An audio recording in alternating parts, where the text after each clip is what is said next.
far as I'm aware.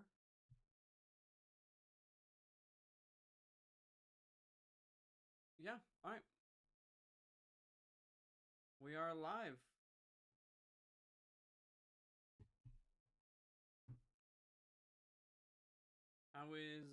How's everyone doing today?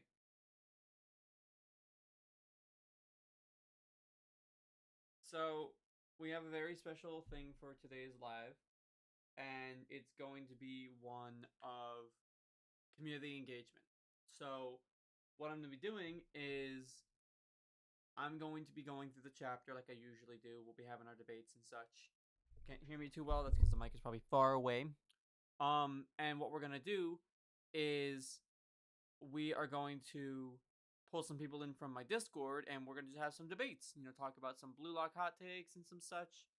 Um, but yeah, that's kind of the plan. So if you have not joined the Discord, I'd highly recommend that you do join the Discord if you want to become a part of this in that way. For those of you who are in the Discord thing right now, I'd appreciate it if you guys like stayed on the had the live open. You know, just that way I get viewership attention. You can mute it like that, but it's still a way to do that. But yeah, how's everyone doing today? How's everyone doing? I mean, chapter dropped yesterday, and it was something. I was up all night for that. You guys need me to turn my volume up? Okay, how's this? Is this any better? Do I sound more crisp, more clear? Y'all still can't hear me? It's got to be something on your end, because I'm sure. Hold on, I'm gonna play it out of my phone. And I'm gonna see if I can hear myself fine.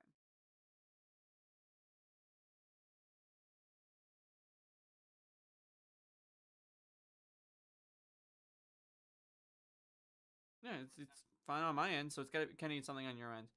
But yeah, we're gonna be doing some community engagement. So we'll talk about the chapter like we always do and such, and then we'll pull some people in. They give their Blue Lock hot takes, and then yeah.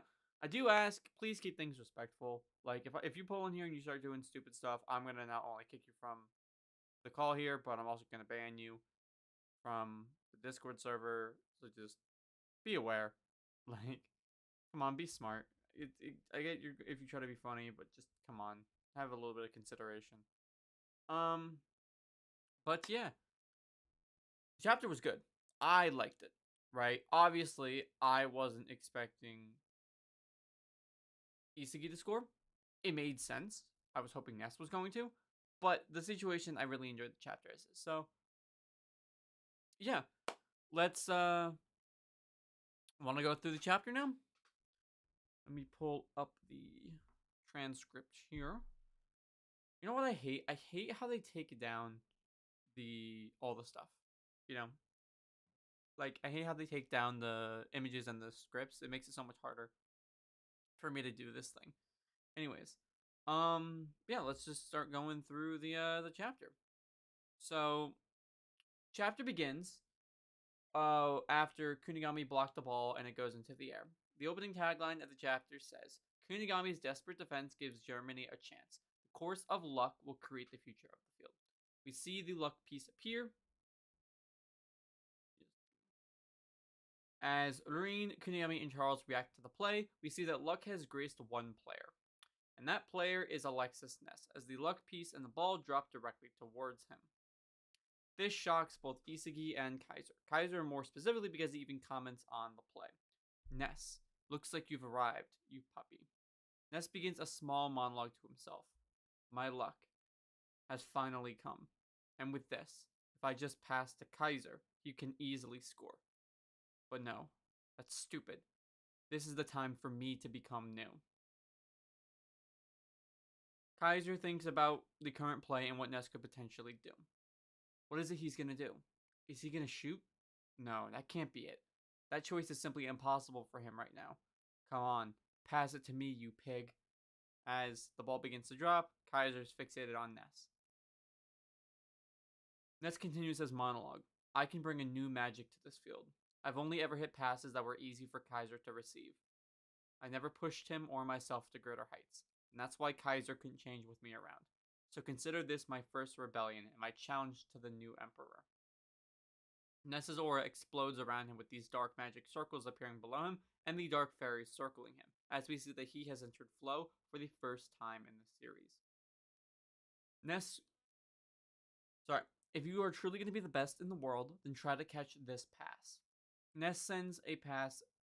Ness screams this as he sends a dark magic drive pass that flies down the pitch. This shocks everyone. Did he just make a shot? Yoichi screams. No, it's some kind of drive pass, Nanase comments. Ness continues his monologue. This little gift has topspin that is unsuitable for the Kaiser impact, packed in with my feel-good all-out strike timing. If you're the best, then be there. Ness finishes his small monologue as he sees Kaiser run towards where he passes to. He runs behind Shiro with Ring trying to catch up. Ness is very happy to see that Kaiser is exactly where he wants him to be. However, something is off. Puzzle pieces begin to fall off of Kaiser as he rushes down the pitch. We then get the reveal that this Kaiser is none other than Yoichi Isagi, embodying Kaiser's movements, and he has positioned himself to receive the pass from Ness. This shocks him as he never expected Isagi to appear there. Yoichi, Ness screams. We get dialogue from Karasu and Hiyori about the plan. Ness really passed to Isagi? What the hell is going on? Karasu asks. Hiyori replies, no. Everyone. The whole field. Even I couldn't predict what was going to happen. This sudden mutation of the genius known as Alexis Ness was something that nobody could foresee. Nobody except Yoichi Isagi, the one and only talented learner who believed in this possibility and ran to the hottest place faster than anyone else could. Yukimiya comments on the play. It's just as he said. He killed his emotions and sold his soul for the chance at victory. What are you, some egoist machine? Kunigami adds. We begin a small breakdown of Rain's thoughts on the current play. Are you kidding me? Isagi is still evolving? He's drawing out other people's emotions and egos and using it to his own benefit. Some kind of unlimited charisma. Rain is chasing after Isagi, but he is one step behind. We see Kaiser, who is beginning to get very pissed off. And we get this insane double spread, which is Kaiser screaming at Ness. And I'm gonna be honest, I don't think we've ever seen Kaiser this pissed before. Ness is beginning to break down mentally as we see the ball land towards the feet of Yoichi Isagi. Ness finishes off his dialogue. By doing that, a perfectly new Yoichi Isagi can be reborn. A neo-egoist who controls both hope and despair. We see Isagi fire a shot towards the net, his gun aura flaring behind him, firing his right pistol with a quick draw shot. The ball flies towards the net as we see the puzzle pieces from the game appear, all of which have led Yoichi Isagi towards his true originality. The goalkeeper jumps to block the shot as Igaguri, Noah, and Loki watch in awe. He's BLUELOCK's true Demon King. The ball flies past the keeper into the net as Ring reacts to the goal with distaste and anger. Isagi has scored the final goal of the new Egoist League, winning the game for Bayern München against PXG. He hits a sliding celebration as his new aura flares around him. The final tagline of the chapter says, Isagi scores the final goal versus France. The Demon King who devoured everything gives his final cry, to be continued in the next chapter called Champion. So that was the chapter. And I'm going to be honest, I really fuck with it. I think it was a really good chapter.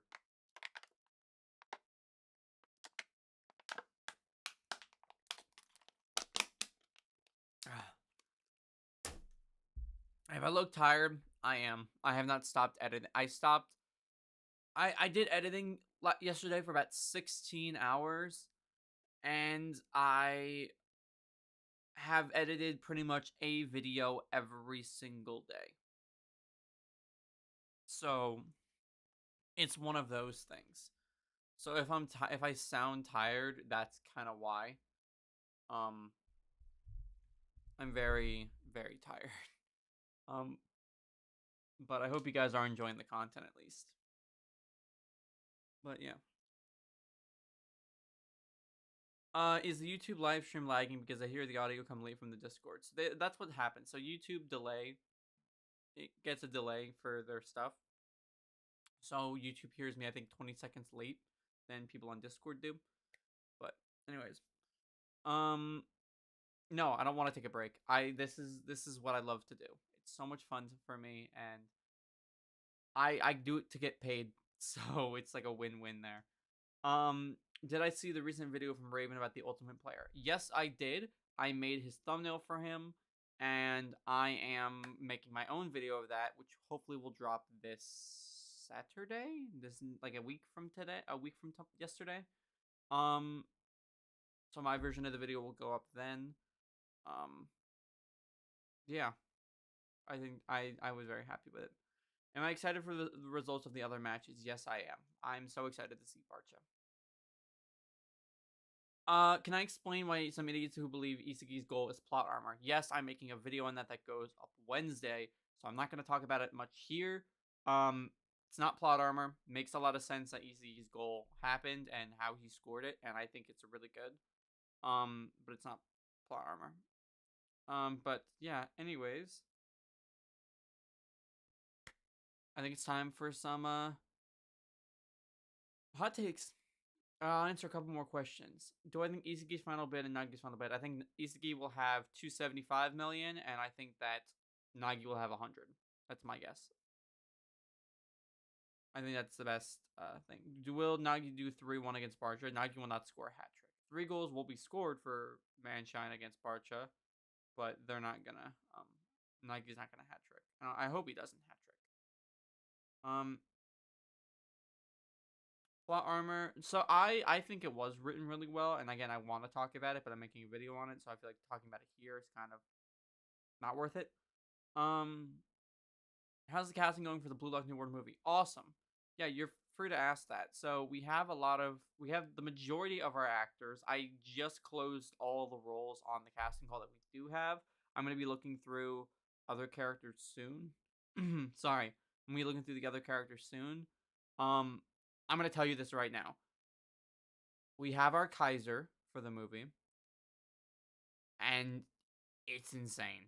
Like, this isn't coming just from the creator. This is coming from someone who listened to the audio like 4 times because I asked him to do a specific scene for the application because I really liked his voice and how he did the audition, and he did exactly how I was hoping. So our Kaiser is gonna be chef's kiss.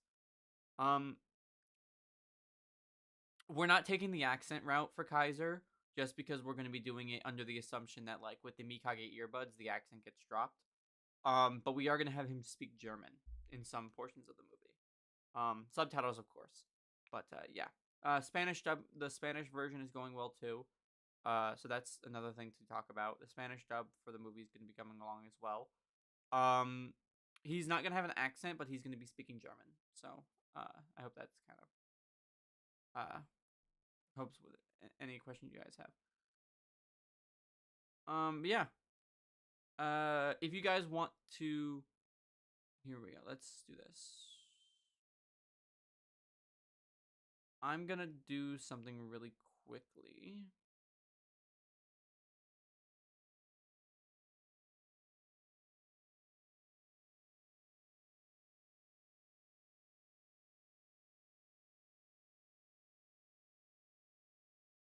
I don't think is my what. How is this? What's going on with this? Oh, the stream is messed up. That's what it is. Okay. That would explain a lot right now. Okay. I get it. Hold up. I messed up the stream a little bit, so you're gonna have to humor me for one quick second.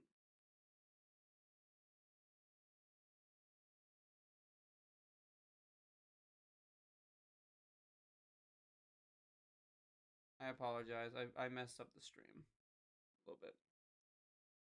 Let's get that there.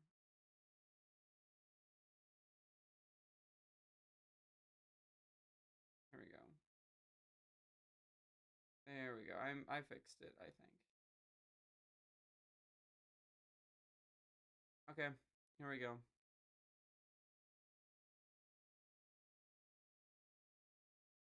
We don't have to end the stream though, thankfully.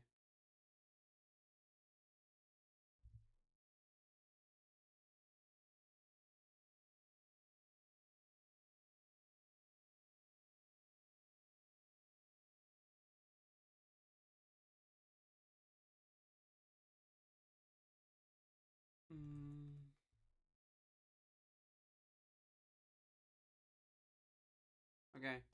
I'm gonna be what's the black sludge around him? That's his aura.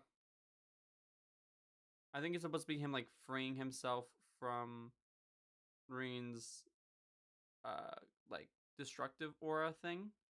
Um but yeah, let's go here. Okay. I just sent a message into the chat. This is this is the link to our Discord server. If you join our server and you go to the discussion stage, we're going to start pulling some people in to just discuss the hot takes of the story. So, um yeah, if you guys want to engage with your hot takes and talk to us or talk to me, I guess, about your hot takes, and we'll debate stuff and you give me ideas, you want me to answer stuff. I'm not going to try and like limit you guys, but like we're going to go one hot take a person, so you'll ask a hot take and then I'll answer it, and then we'll do a little debating if we need to, and then I'll pull someone else in and drop you guys, and we'll just keep doing this over and over again until I get tired or whatever. Since we started like 30 minutes early, um, we'll go till like 1 o'clock maybe. So we'll go an hour, hour and a half. But yeah, so people join the thing here. Raise your hand. Yeah, hold up. Let me add everyone.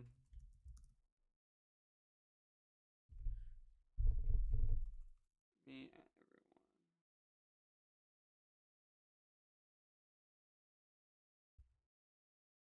Join the stage. Submit your hot takes in the stream. There we go. Now everyone knows to join the stage and such. So wait, so the ones you've chosen are the ones who have already been. So the ones that are yes, so the ones that are closed have already been chosen.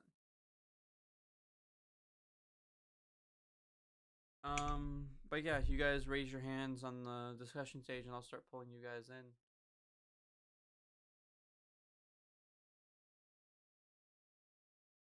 Like if you guys, oh, the hand's disabled. Hold up. How's this? Did I fix it? Is that working? Is it doing it now? Yeah, there's everyone. Awesome. We're gonna just go through the list. So yeah, again, remember, if you want to get in on this, join the Discord server. Go to the discussion stage, and join this, and then send in your requests. We're just gonna go from the top. So, yeah, let's get you in here. Hello. I can't hear a thing. Hold up. I think this is my bad. I gotta fix my stuff. Talk again, real quick. No, What is up with my thingy?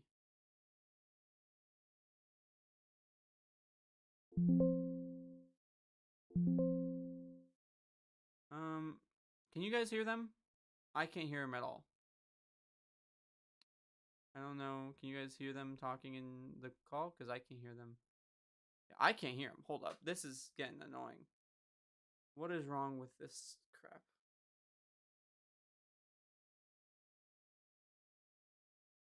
Hold up. I'm gonna mute you, unmute you, mute, unmute.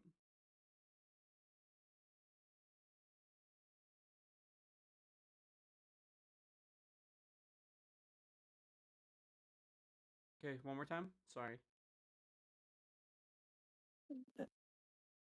Oh, there you go. I got you. Hello. Hello. Hi. I can hear you now. So, Yay, volume fixed. Yeah, I'm too tired for this to Oh know my my stuff, but ignore that. Anyways, what is your BLUELOCK hot take? My personal hot take is that Barcha would probably have done better if Lavino actually did something, though I don't know if that's really a hot take. I think like Lavinio, he could have been a really good coach, which if like oh my god. Okay, so your hot take is that Lavin would have done better. I'm gonna mispronounce his name for fun. Their team would have done better if he was more devoted Like an to actual his. coach, don't you know? Yeah, I think that applies to a lot of the coaches. Like there's like the two that come to mind are Noah and Lavin. Like they didn't teach.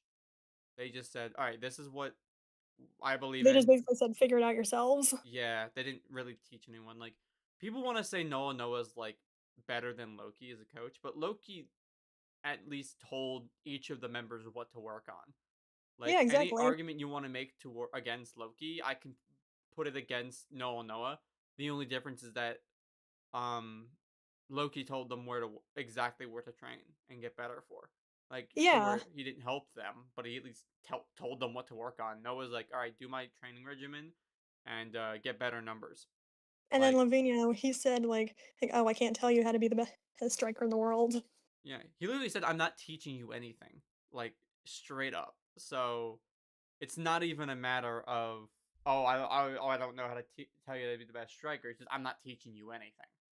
So Exactly.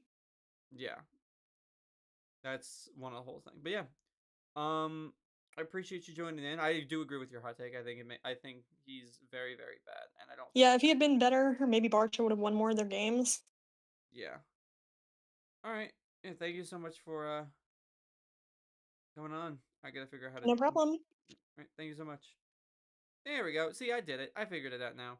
Yeah. Thank you so much for coming on to the stage and giving us your hot takes. So yeah, this is how it's gonna go. I'll invite you on, and you guys just give me your hot takes. Um. But yeah. So anyone else want to come up next? Let's see. Everyone send me your stuff now. If you leave it in the request to speak thing, like if you leave in all your stuff there, I'll pull you in right after. So it's not even a matter of like, oh, I didn't get it now and like I have to resubmit it. I'll just pull you in. So next is this guy. Hello. Hello. Yeah, you can hear me? Yep. Hey man, how you doing? Hi. I'm actually Lakash from the YouTube Live member. Thank you so much for giving the opportunity, first and foremost. Not to Thank you. drag it a bit too long, uh, regarding the hot take, can I go? Yeah, go ahead. Yeah. What's your hot take?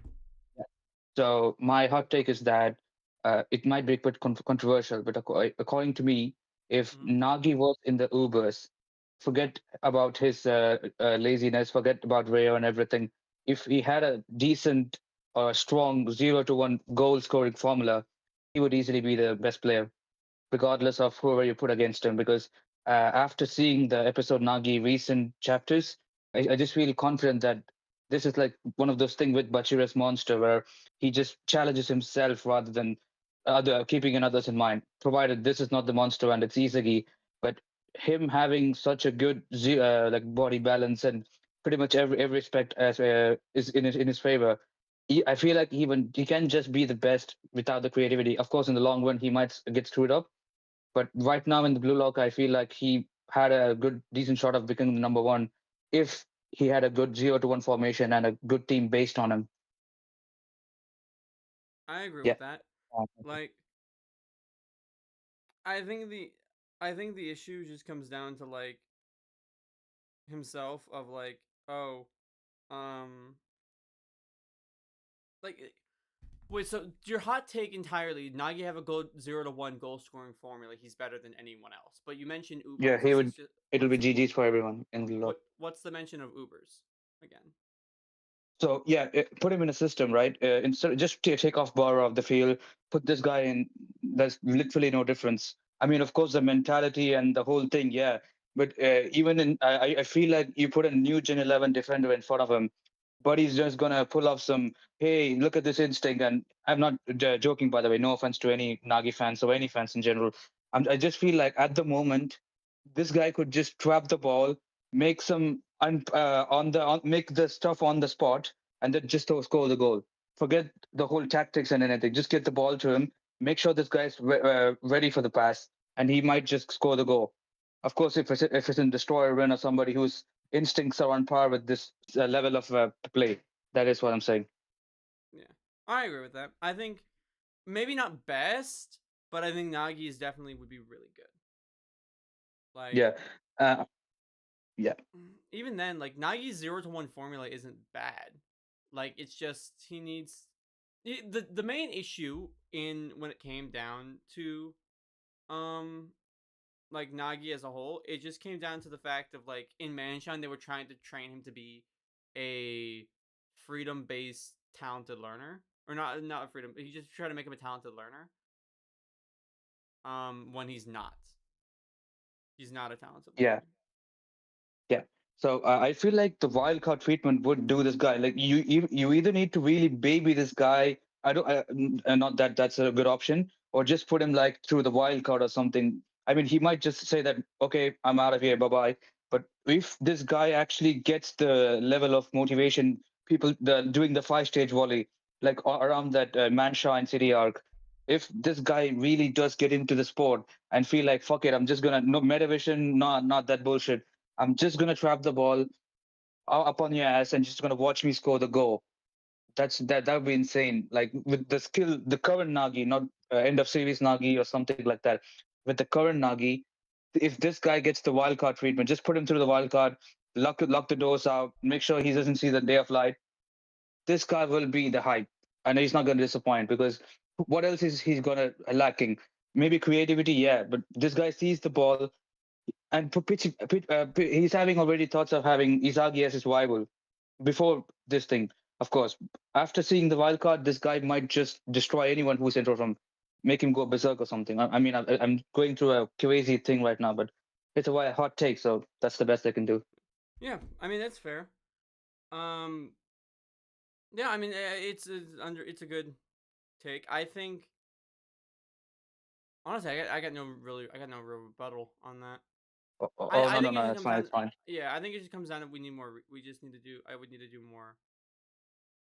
We just need to look more into it to give you a better opinion. But I think I agree overall. Yeah, Yeah, thank you. and Thank you so also much, just man. a side question. Yeah, thank you so much. I'll Yeah, not take much of time. Do yeah, you man. think he'll make the top 5 in this one, Yeah, in the after this current game, yeah, 20? yeah. Nagi's placing 5th, in my opinion. I think he's gonna get 100 million. Right. Yeah. Thank you so much, everyone. Thank you so much Bye. for tuning in, man. Yeah. Appreciate you.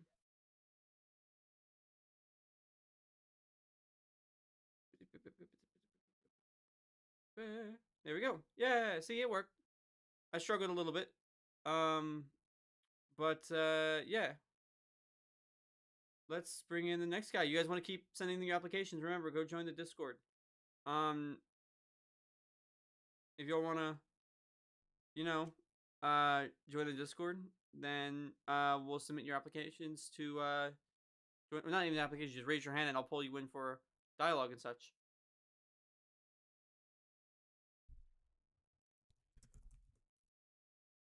All right, I have to deal with some people for a second, but anyways, here we go.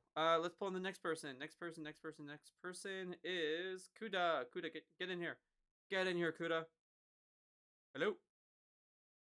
Big Arrow. What's up, man? Yo, what's up, bro? Appreciate you All right. joining in. What's your blue lock hot take?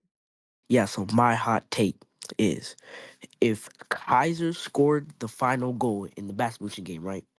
It would honestly be a lot better and would set up a lot more high. I'm not saying that the final goal was bad at all. I loved it. It. Yeah, but if Kaiser scored, it would set up so much. Because then, right, Isagi and Kaiser, they would be set up for the U20 World Cup. It would have a lot higher stakes, right? But even with this goal, it still set up a lot of stakes, right? Because now Kaiser's probably going to lock in to kill Isagi and all that. Yeah, but I just think if Kaiser did it, it would be a lot better for Isagi's sake. Because he already kind of if he already bested Rin, then it'll be cool for Kaiser to score the final goal, and he kind of already did that. So since Isagi already beat Rin, Kaiser is gonna be our next final boss, right? Yeah. Since I think they're kind of butchering Rin's character with all this destroyer stuff, because they're making him act more like pre-awakening second selection borrower. If you get what I'm saying? Yeah. He's just being a dickhead for no reason, right? Yeah. Yeah. Here's the thing. I don't think it would make sense for Kaiser to score. Like, inevitably, the ball was going to drop towards Ness. And if it came down to Kaiser scoring the final goal, I think we shouldn't have had the buildup of Ness. Like, the whole thing was him breaking away from Kaiser, right? Or, like, Kaiser breaking away from Ness. So him getting the final pass from Ness to score doesn't fully make sense. Like, the whole concept of, like, Isagi doing it is because of like Ness wasn't breaking away from Kaiser in the sense of like, oh, I'm just never gonna pass you again. It was more of he was breaking away from the ideal of only working to what Kaiser can currently do. He never like challenged Kaiser. He never sent him passes that made Kaiser do more than what he can. That's why Kaiser said he can't grow anymore. So by sending a pass, he's showing that like, okay, this is my first challenge as an awakening. It's to send you something. It's to send you something that would make you evolve as my first step towards an awakening. And so he did that. And while it looked like Kaiser, it wasn't. It was Isagi, and it's a really cool thing because like Isagi's embodying Kaiser's movements and like positioned himself to where Ness would hope Kaiser would be. Instead, Isagi was there. And I feel like if Kaiser did that, it wouldn't be as interesting, in my opinion. And I think that it's a good thing of like, damn, Ness really didn't pass to me. Ness passed to someone else, even if he didn't mean to. It's just one of those situations of now this is motivation for Kaiser to get better. And I think if he scored the final goal, he would be more complacent than anything. But now that Isagi has taken this from him, he stole the team and he stole the winning game. He stole the winning goal. I think this is what's going to push Kaiser to be better in a future arc. But that's just my thought. I think if Yeah, it was going to have yeah, I Kaiser get it. I score, get it it. should have been built. It could have been built up ever since his Magnus goal. It should have been built up differently than how it was Yeah, for Ness. yeah. But I think, yeah, because if they built it more around Kiora and Kaiser, then it would have been better. Because to be honest, Kiora was just there for the assist, and then he became relevant. Then he became irrelevant for the rest of the game. He's probably not even going to make top 23. no, I don't think so. I don't think Kiora will make it top 23. No, I don't think so either. Sorry, I'm dealing Oh with yeah, some but other. I'm dealing with some other crap real quick that I'm getting pinged for. But yeah, thank you so much, man. I think your take is interesting, and I think that it's not too far fetched to say a Kaiser goal would have been cool because again, Kaiser's goals are always so cool. Like yeah, there's not a single moment where it isn't. So it would have been great to see it, but I just think narratively it was built up to have Isagi or Ness score the final goal, or yeah, at least be yeah, impacted in some way. yeah. I don't know who was saying Kunigami is trying to score the final goal. That was never happening. Nah, nah. That was never happening. But yeah, Kunigami is never doing that. no, he ain't scoring anything. Kunigami is for defensive midfielder now. Yeah. But yeah, thank you so much, man, for tuning in. Oh I yeah, appreciate you. appreciate you bringing me up here. Appreciate you for bringing me up here. Keep up the good work, man. Thank you, man. I appreciate that. All right. I'm gonna drop you out. Thank you so much for bringing your hot take, and if Yeah, maybe we appreciate get it. through more, you can come back in. Give me Yeah, another one. appreciate it. All right. Yeah, Bro. yeah. I'm thinking of another. Yo, yeah, that was good. Thank you so much, man. Is my voice still too low? Okay, here. Is my voice higher now? Is this any better? Just...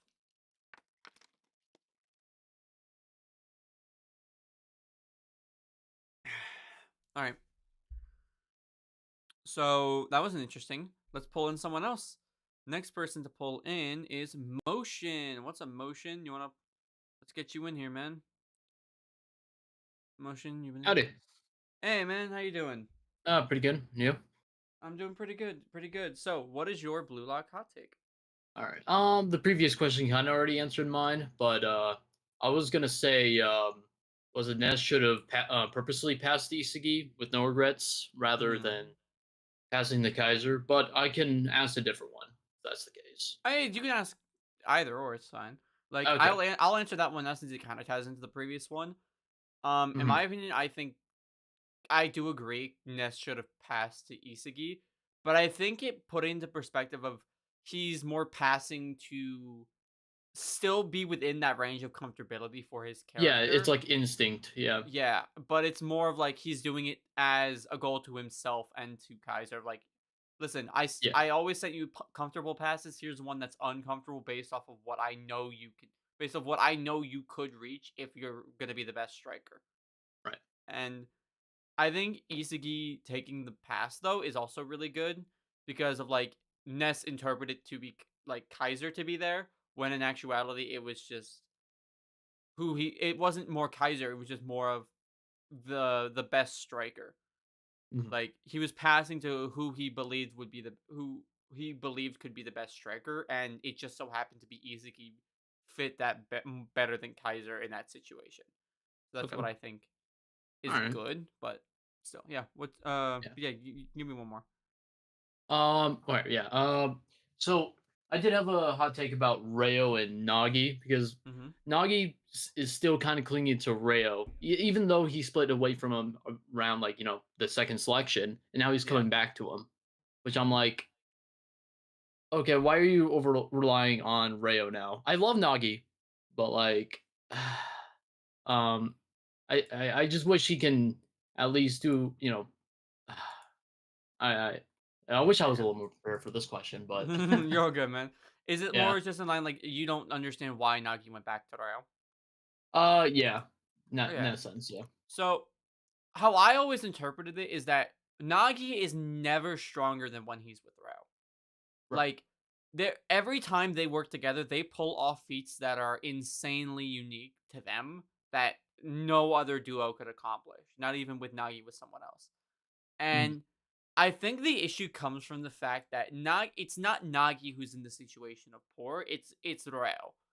Like when working with Nagi, Rayo knows exactly how he likes it, right? And it's not that he's Exactly. forcing an idea, it's more of Nagi thinks Rayo is forcing it. Like Rayo sends Nagi a bounding pass, right? Right. Sure, it tells Nagi the ball's coming from a higher angle this time. But everything Nagi does with the pass is his own idea. He does it all. And Manshine built him to be play like a talented learner, right? It built him to play less reactively. Yeah. But that's how Nagi thrives. He's an individualistic genius who specializes in reactive plays. Like, get him the ball and let him do whatever he wants once he gets it. Like, that's what he's good at.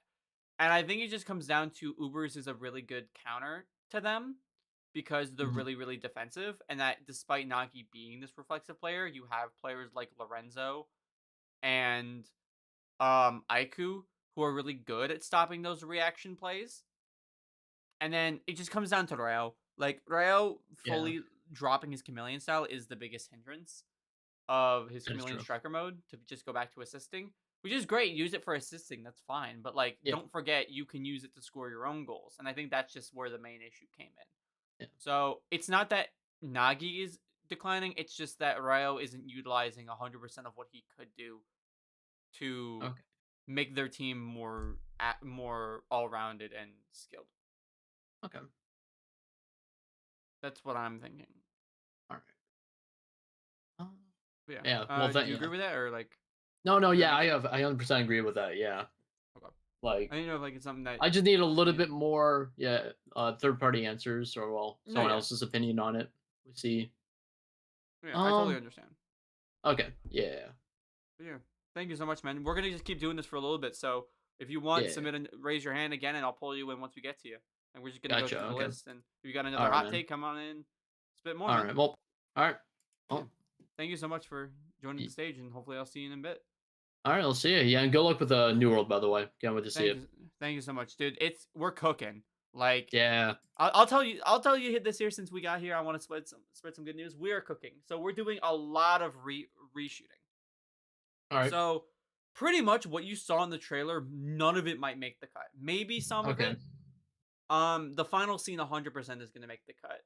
Mhm. But we're going through and we're reanimating everything. We got tons of animators on this. Like, I don't know if you guys know who Solar is. He did a Botto fan animation of his sliding goal. He's on this project. We're looking into getting even like Noddle on the team. So Okay. Noddle, the guy who did the Isagi Metavision, the Kaiser Impact bicycle kick one that he just did. We're trying to get as many animators on. I think we have about a team of 20 people now. Oh, shit. And dude, it's gonna go great. Our Kaiser, Oh, yeah. dude, our Kaiser audition was so beautiful. It's so Oh, good. yeah. It's gonna be insane. Yeah, I've seen a real yeah, I've seen a lot of good casting or people who submitted. But yeah. But I can't wait. Can't wait to see the cast. Yeah, man. We also got some people who sound almost identical to the voice actors.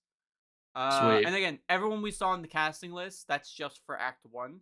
We're going to be Right. going through and doing applications and for voice acting for Act 2 and 3.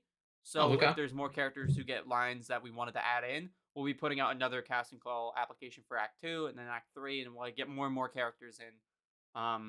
Because right now we have like maybe 20, like 10 to 15, 20 maybe max characters who need voices, Right. and we're gonna get more.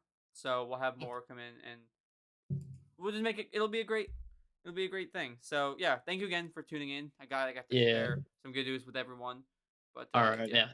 Oh yeah. I'll catch you later. All right. Yeah. Thank you so much, Oh, man. boy.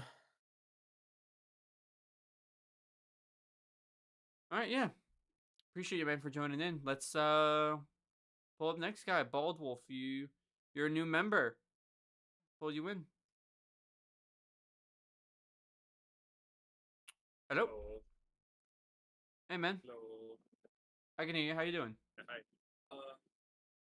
I'm doing great. So yeah, my hot take is that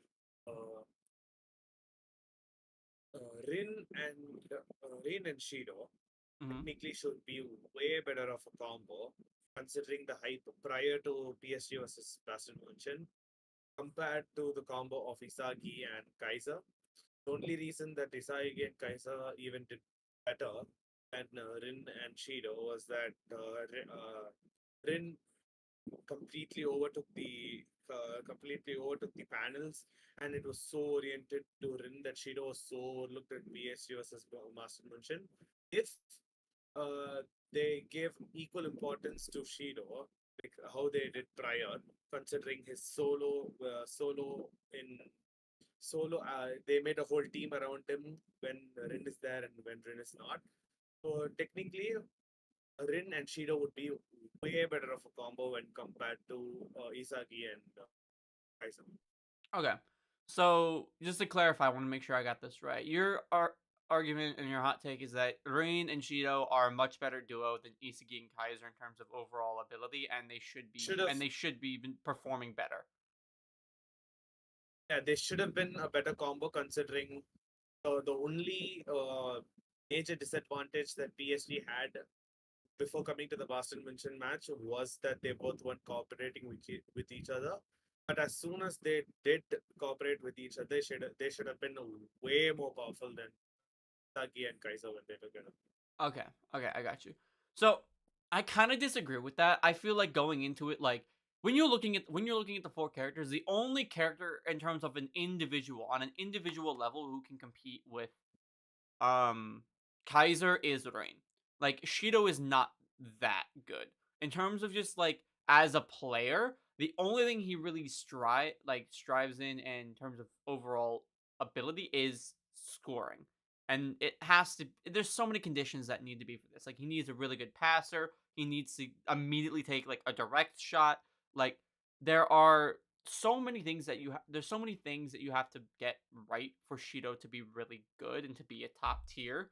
So when you're putting it like that, if Shido doesn't have the ball or he isn't in a scoring position and you can't get him the ball like precisely where he really isn't that good. Isagi and Kaiser are very different characters in that regard. Like they can get the ball and they can make sure they can have the ball, but also get it to where they need to be by themselves or with a team universally. Shido just isn't like that. So it pretty much put Rin against a 1v2. Like I wish and it's just a matter of like Shido was written poorly. Like I wish he was brought into the story a little better, like than just being very dependent on like Sai or Charles to be good. Because like he scored a goal first 4 chapters, awesome. He then got locked up for 20, and even after he got free, he didn't really do much. Like after he scored his goal, he was locked down for 20 chapters, and then he went to assisting Rain, and that's really it. He didn't even take a shot. Like so it just should have got written so poorly, and I think in terms of that, if he was written better, I could agree with you. But in terms of just like what we know of Shido to be right now, I don't think he deserves I think Kaiser and Isagi are still a way better duo. Yeah, also coming back to the ball passing point, Charles Chevalier is literally the best support that a team could have gotten in comparing both the teams. Let's say Baston München and PSG. When your main four players are Kaiser, Isagi, Rin, and Shido, best support that they could have gotten, like for the passes as well as the shooting, would have been Charles Chevalier. So Charles Chevalier also midway was not given, was overlooked. It was overshadowed by how much they wanted to add in stuff with regards to Ness getting shoved off by Kaiser and Isagi and all of that. In the general sense, it would have made more sense that Shido, Rin, and Chevalier would have brought in a better chemical reaction, or like a better, better synergy, I agree. when compared to Kaiser and Isagi together. Because Hiyori didn't actually do much as we expected. No, not at all. Like because he had Hiyori, one. Hiyori, Not even he didn't even get an Hiyori assist. Match, He didn't, like Hiyori last game did really, really well and was like so overhyped that he was shown in the cover page of the matchup, like as one of the most important players there, and he did dog shit in the game. Yeah, like he did great at the start, blocked the range shot, linked up with Isagi and Kunigami, but after that he didn't really do much. So that just kind of came down to that. But yeah, I don't really agree with your first take, but I agree with this. I agree with the second one that Charles is really good, and I did a really good matchup for someone like Shido. But yeah, thank you so much for tuning into the discussion stage, man. I appreciate you being here. Thanks for the opportunity. Come on, man. Appreciate you. And yeah, again, if you have any more, well, you left. But I was gonna say, if you have any more, men, raise your hand again. We'll pull in. I'll answer a couple from the chat real quick here. Was his no look pass into one ball not assist? No. So he sent the pass, but Kunigami headed the ball, so it's technically a Kunigami assist since he was the last one to touch it before it got to Isagi. I saw another one saying up here you were asking about it. It might have been Lord of Hell. I think you asked about it. I did mention that Ring getting credit of the right is justified. I did say that. But yeah, let's pull another person into this. Let's see. Mateo, real quick. Are you disappointed in Nessa's story arc finishing with trying to evolve Kaiser with the drive pass, but it's actually easy? No, I think it's good. I think it was a good idea. I appreciate it. I think it makes sense. But yeah, here, let me put these guys in a bit. Like I'm talking like right next to my microphone right now. Like I'm right up to it. But yeah, let's pull in someone else from the Discord thing. Fez. Here, let's pull you in. Hello? Yo, hello, can you hear me? Yep, I can hear you. What's up, man? How you doing? I apologize. I have to go back on mute. I'll raise my hand again. I'm doing something right now. I'm sorry. You're good. Just I'll pull you in. I'll pull you in again after. All right, thank you. Appreciate you, man. All right. Eclipse Blade, you're next. Pull you in here.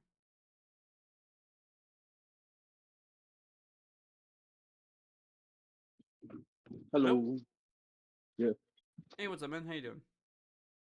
Has anyone talked about how hypocritical Kaiser is?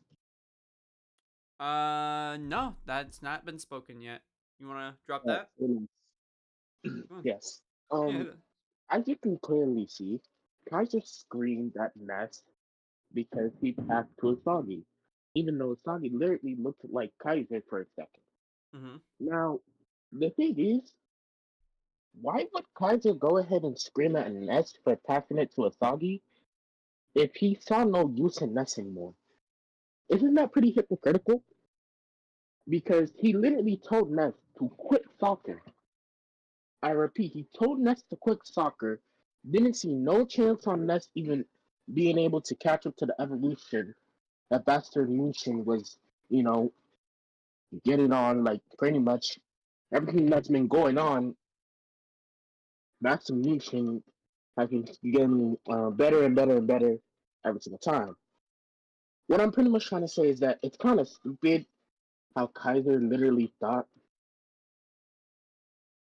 It's kind of stupid how Kaiser thought that Nets would pass to him, even though he saw no point on Nets.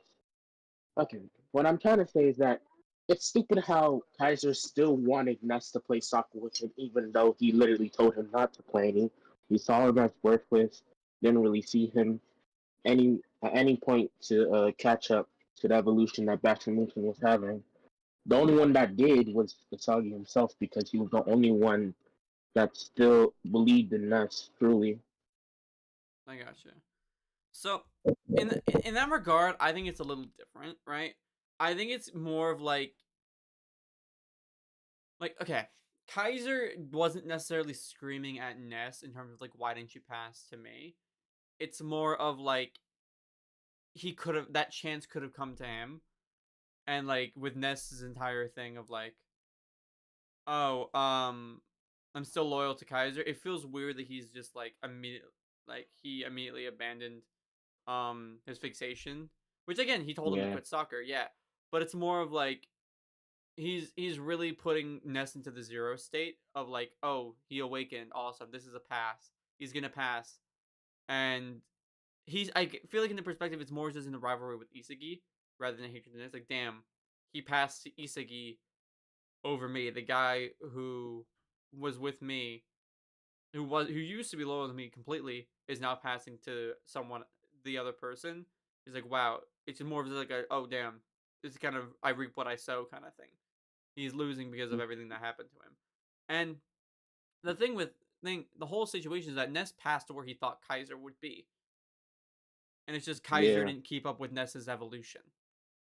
Isagi could. So it's more just in line with that. Of like, and that's the thing right there. The thing is, what I'm saying is I get what you're saying. It's just like he told him to quit soccer. Telling someone to quit soccer means you don't see no potential in them evolving at all. So like it's just like I don't know. I think it's just one of the situations of like he's getting pissed off more. He's directing it towards Ness, but he's more just upset that the pass came to Isagi rather than him. Like and another thing, it's not that Ness pass. It's just that the pass, that the final play that contributed to the game went to Isagi and not him. I think that's just where he's and another thing, really, if I was Ness, I would actually be glad that the pass wasn't towards Kaiser, and it ended up being onto Isagi. Because think about it like this: the one person you trusted the most, the one person that you thought saw potential in you, told you to quit soccer, but then the person you despised the most saw the evolution that you can actually have. Wouldn't you actually like go ahead and like, I don't know, how do I explain this?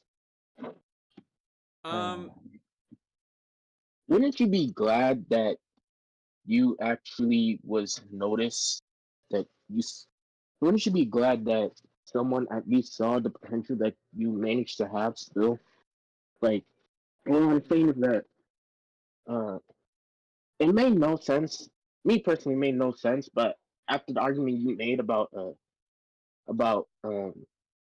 Kaiser being hypocritical, but me personally, kind of made no sense how Ness was actually like scared, confused, and stuff that Asagi was able to react to his past when Kaiser literally gave up on Ness. Not fully, but like, you know, he he made it look like he completely gave up on Ness. So I was kind of shocked how Ness would still think Kaiser would ever try to react to his passes. Well, it's more of Kaiser was hoping for a pass that would contribute to his evolution. It's less of like, oh, Ness is gonna pass to me because he's loyal. It's just like, I need the final pass to awaken. He's just more pissed off that his own awakening was ruined. So I get it, but at the same time, I kind of don't. I don't know. I think we just need to wait for the officials because the fan translation we have aren't always accurate. So the official ones could give us more depth into the character. But yeah, thank you so much for joining the stage, man. Appreciate you being here and spitting your takes. Yeah. All right.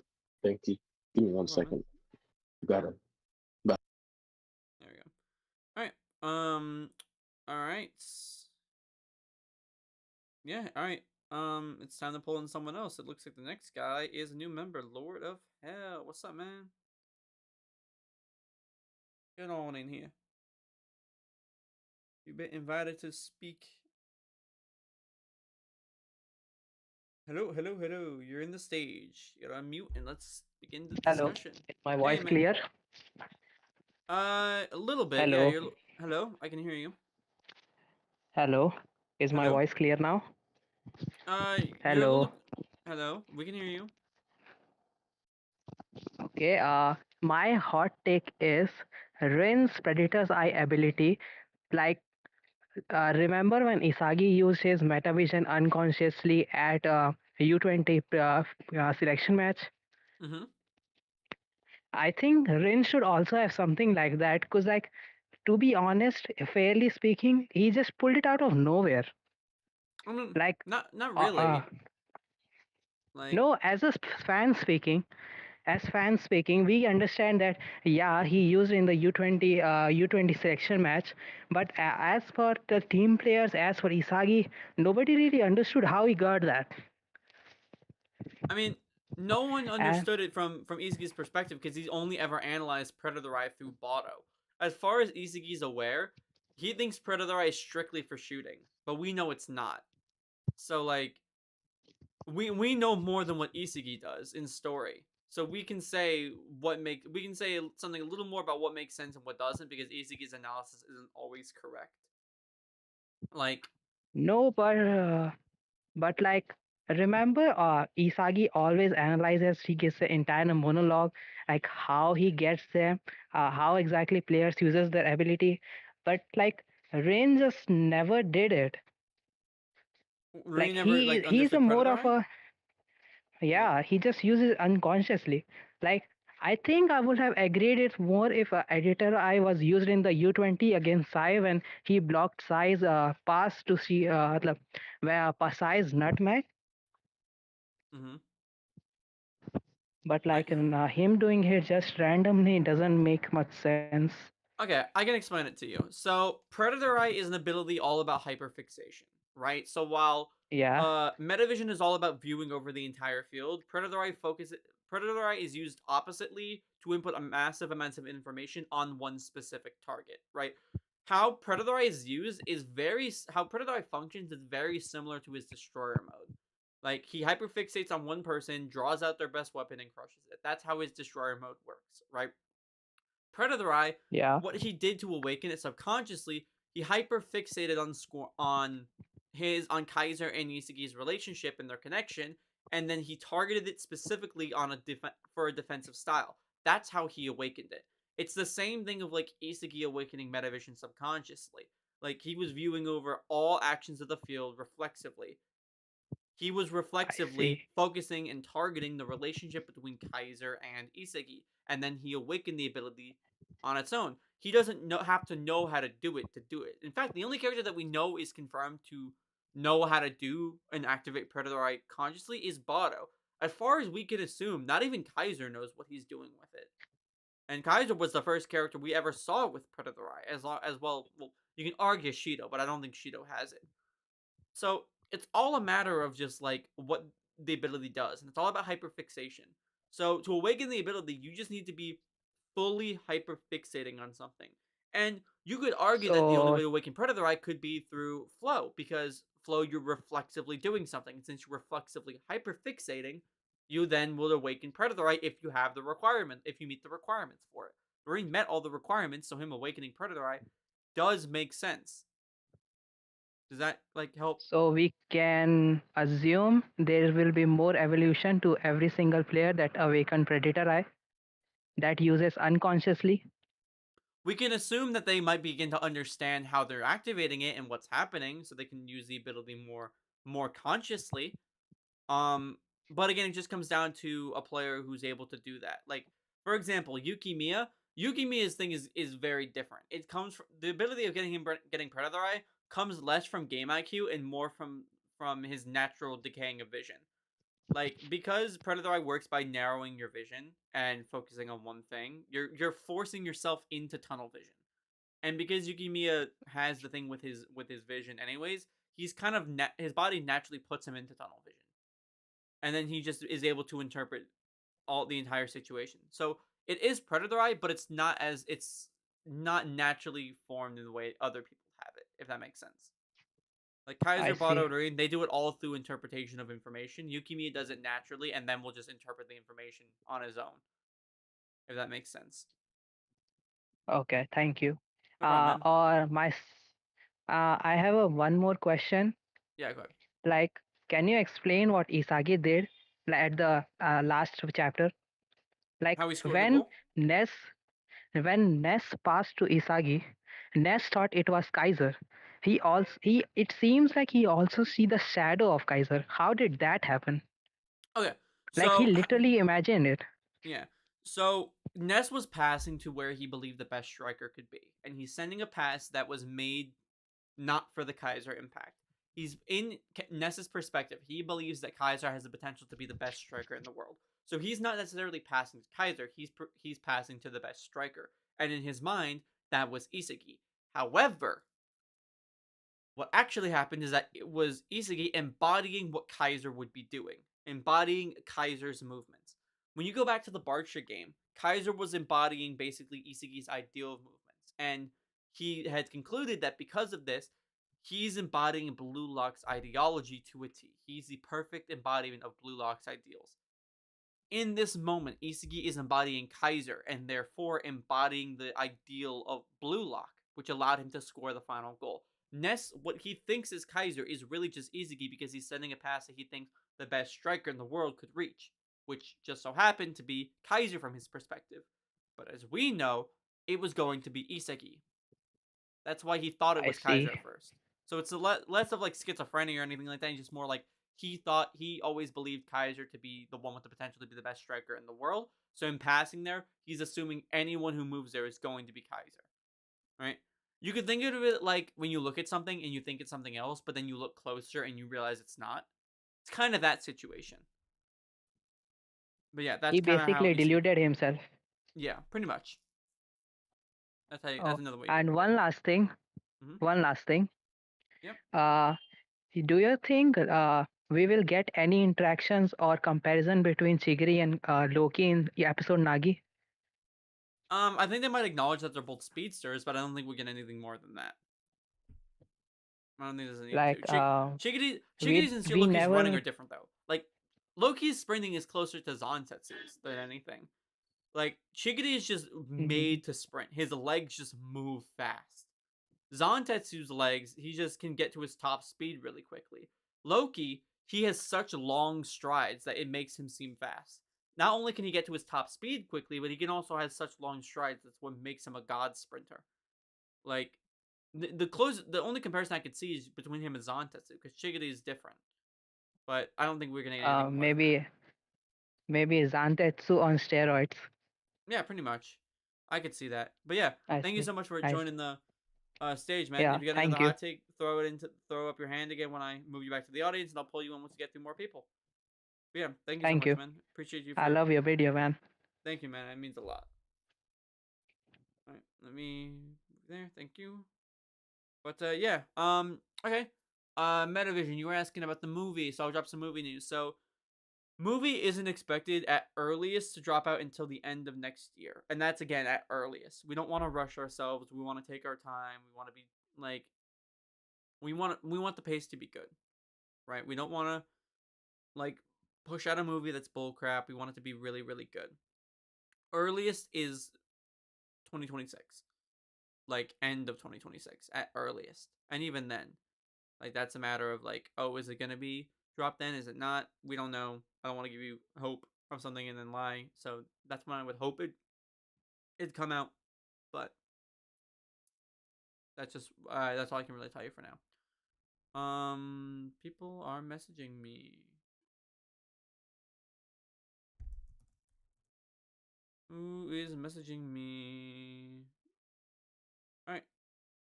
I just gotta check something because we are getting some pings for the movie right now as we're doing the live. So, next person to come up is Kuda. Kuda. Also, again, if you have your hand raised, leave it there. you guys are in a list. If you unraise your hand, it's gonna put you at the bottom of the list. So leave it there. I'll go through them eventually. Kuda, what's up, man? Big Arrow, I am back. I just thought of another hot take, man, and as I'm a Chigiri Glazer, just like you. He's also my favorite Oh yeah. character. So I got one thing you're gonna like. Mhm. Currently, right now, 10 out of 10 times I am picking Chigiri over Batra for my team. Reasons why Chigiri, when I go with Chigiri, I get a very reliable sprinter, a scorer, a speedster, a solid defender. When I get and a passer. Chigiri, right? He can do he can do close to everything. Batra, he's just a very good dribbler, mind you. I'm not saying he's bad. He's a very good dribbler, but that's Yeah. all you really get. Compared to everybody else, he has he has above average scoring. He doesn't have like top tier level of scoring. That's just me Yeah. though, compared to everybody else. I agree. But currently, since we know Batra's gonna get a lot more development, maybe it's gonna be right when Batra gets more development, he can he can I'll maybe think about taking him more, but maybe not because Shigiri already has a solidified position on the pitch. You could put him anywhere on the left side. Bachira, he's fighting for a winger spot because he's way too egotistical now to be a cam. He's way too Yeah. egotistical. So he's really only going to be in a winger or a striker spot. Which, come on, Yeah. who's picking Bachira over Borrow, Ren, even Nagi when he's motivated? Who's picking Bachira? But Here's the thing. Shigiri, Here's the thing. he's a Here's the thing. solidified spot on the left side. Yeah, I don't deny that that Chigiri would be my pick, right? But here's the thing. When you're looking at both the characters, they do relatively the same job, just in different ways, right? Also, by the way, we have 53 people here. I appreciate everyone for joining the YouTube stream. If you want to come in and have a chance to submit your hot takes, the Discord link is there. Join the Discord, go to the discussion stage, raise your hand, and I'm just dragging people in through there. I mean, shameless plug, of course. I mean, obviously, if people are wanting to get in, spit their takes, easiest way to let them know how to do that. But when you look at Chigiri and Bachira, their jobs are relatively the same. The only thing Chigiri has more of is just the scoring thing.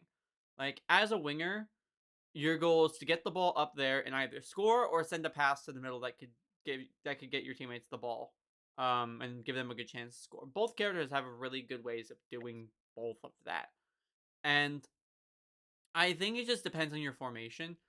Like, if you want more balance, I say go Bachira. If you want more offense, go Chigiri. I think you can make an argument for either character. I would take Chigiri because I think speedsters are nerfed by any writer, because a speedster, like, I would take the Flash as a reference. The Flash could be any situation if the writer would just let him. My reference Granted, would just be Sonic. I can't even lie. yeah, like Chigiri's not like as fast, but it's still a situation like they're both really good. So that's where I put that argument. So yeah, I agree. Chigiri, in my opinion, I would take, but I think both are really good picks, and you can argue either pick over, just because they both do the same thing. They just do it differently. And would you rather have balance or more offense? That's just where I see the argument. But I would say Bachira is more of an offensive option because his whole thing is dribbling. He doesn't pass unless he absolutely needs to. Like, well, in it's the a matter Barca of match, balance. Like Chigiri's overwhelming speed is going to make him more likely to be a goal scorer than a passer. Bachira is more balanced of, like, he'll take a shot if he can, but he's just as likely to send a pass. Chigiri seems more likely to take a shot if he can. yeah. Like, if you I understand. like the whole Yeah, I situation with, like, understand. Yukimiya and Kaiser, Chigiri tried to take a shot and only passed when he couldn't. Right? Bachira, if he could take a shot, he might also still send a pass. So it's still the balance aspect that I look at it like that. But yeah, again, thank you so much for joining the thing, man. I agree with that. Yeah, anytime. This is probably my last time. Probably my last time going up here. I don't feel like thinking anything else. I'm gonna probably get off of Discord for the day. You're all good, man. Take a screen break. Relax. Yeah. Yeah. Thank you so much for joining the Yeah. Anytime. and the stream. Yeah. Yeah. We hitting how many subscribers you got right now? Cause we hitting. I think we got like 40. We got like 40K right now, right? On TikTok, yeah, but on YouTube, we just actually on stream we just hit 10.6K. Oh, we hitting 20K by the end of 2025. We hitting 20K by the end of 2025.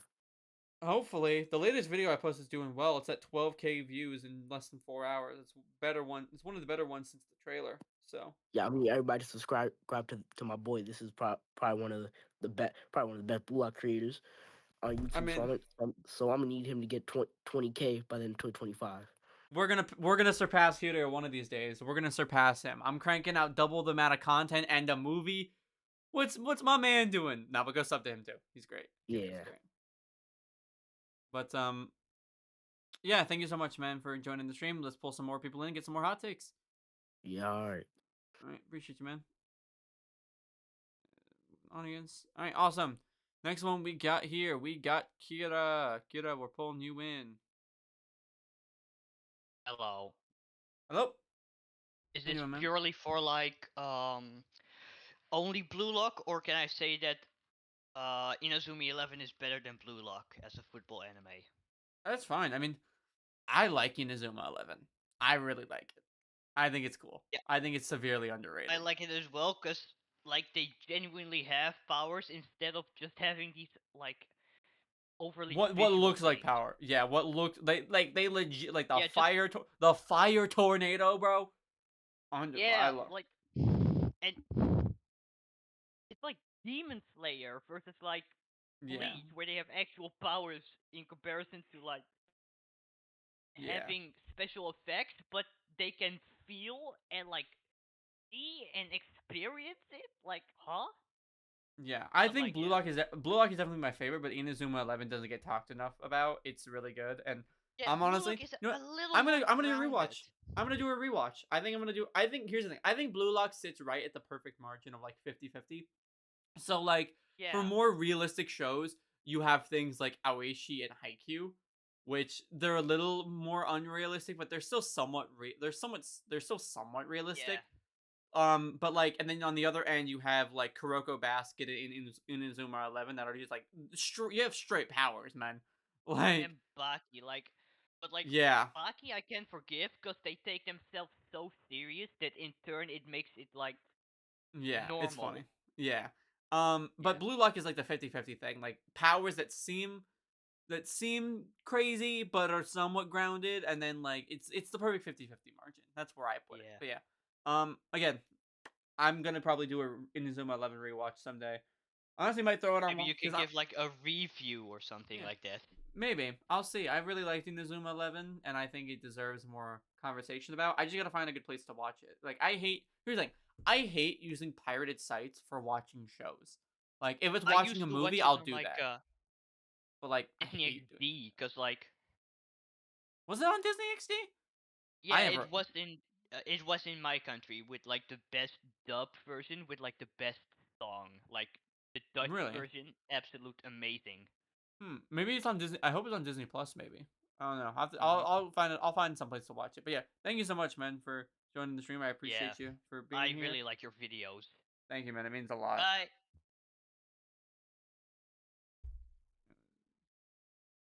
But yeah. All right. Let's see. Oh, it's Tank. Tank, you're next. Get in here, bro. Get in here, Tank. Tanky. Wait, am I in? Okay, I'm in.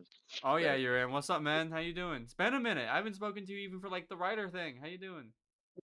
For sure, man. I'm good. This is my day off, so I was like, let me go ahead and hop in here. Man, I appreciate you for taking the time to join this. I know you didn't have to do that on your day off, but I appreciate you. Hey, look, it's fun talking about BLUELOCK, bro, and it's always fun chatting with you about this. Oh yeah, same for you, man. But yeah, so what's your BLUELOCK hot take? You gotta give some. It's been a while. I feel like this might be a scorching one. I feel like this might be a scorching one. All right.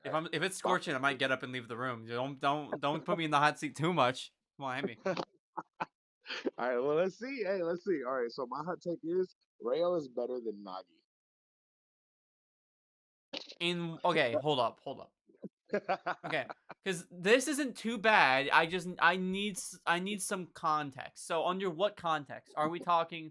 Like, are you between picking one or the other? Are you taking Rayo, or is just like in most situations Rayo's better? Like, what's your argument for in the context of such?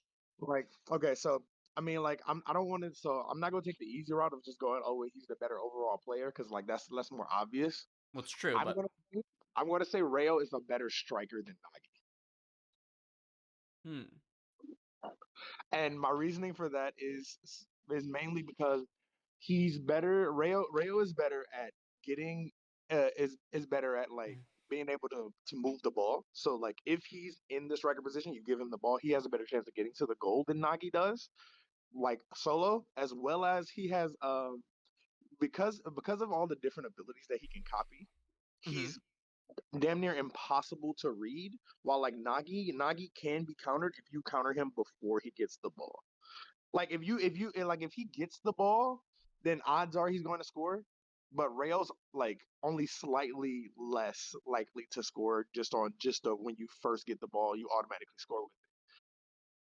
Versatility makes him just as good. I think they're made to be relative, and like Nagi's better individually, Rayo's better overall.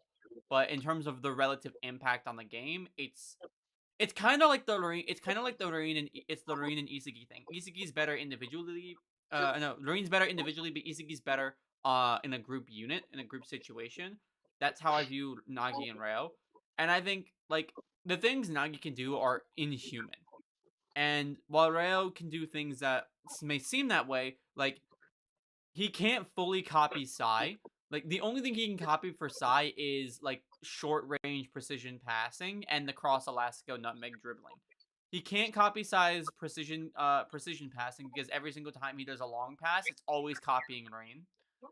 And he can't do what Sai does in terms of his shooting. Like Nagi can do so much if given the freedom to do what he wants to do and let his creativity thrive. I think that's where I would say that's debatable whether he can copy the other side passes for the simple fact that if he does something different, that I don't think that means that he can't do the other copies. It's just he felt like that was the best that he could use in that moment. Like he was the best for it. But can I ask you, in what situation of sending a pass would Sai not be better than Rain? Like when he was getting the ball up the field to Agi and Nagi during the Manshan game, he sent him a pass using a Rain copy. So in what situation would Rain's copy be better than Sai's in relation to a long pass? Well, if he's never, it depends on like how he wants them to receive the ball, because it's not just the distance of the pass. It's also like where you're passing to, how you want them to receive it, or how they may want to receive it. And there's situations where like Ren may have thrown a pass that was better for the receiver than Say, because Say is more about pushing his strikers to go above themselves, while Ren was more at controlling his strikers to get them to do what he wanted. So like I don't know. I don't agree that that's not true entirely though. That's not entirely true. I mean, like you had Sendo. Sai sent a long pass to Show at the beginning of the U20 game that was easy for him to control. That didn't really make him do anything. It just got him the ball. And then he did the same thing with Sendo. He sent a pass to Sendo that would be easy for him to trap, but also bad for Nico. Like I don't think there's a single situation in terms of passing that you wouldn't want Sai. What was the first one you said?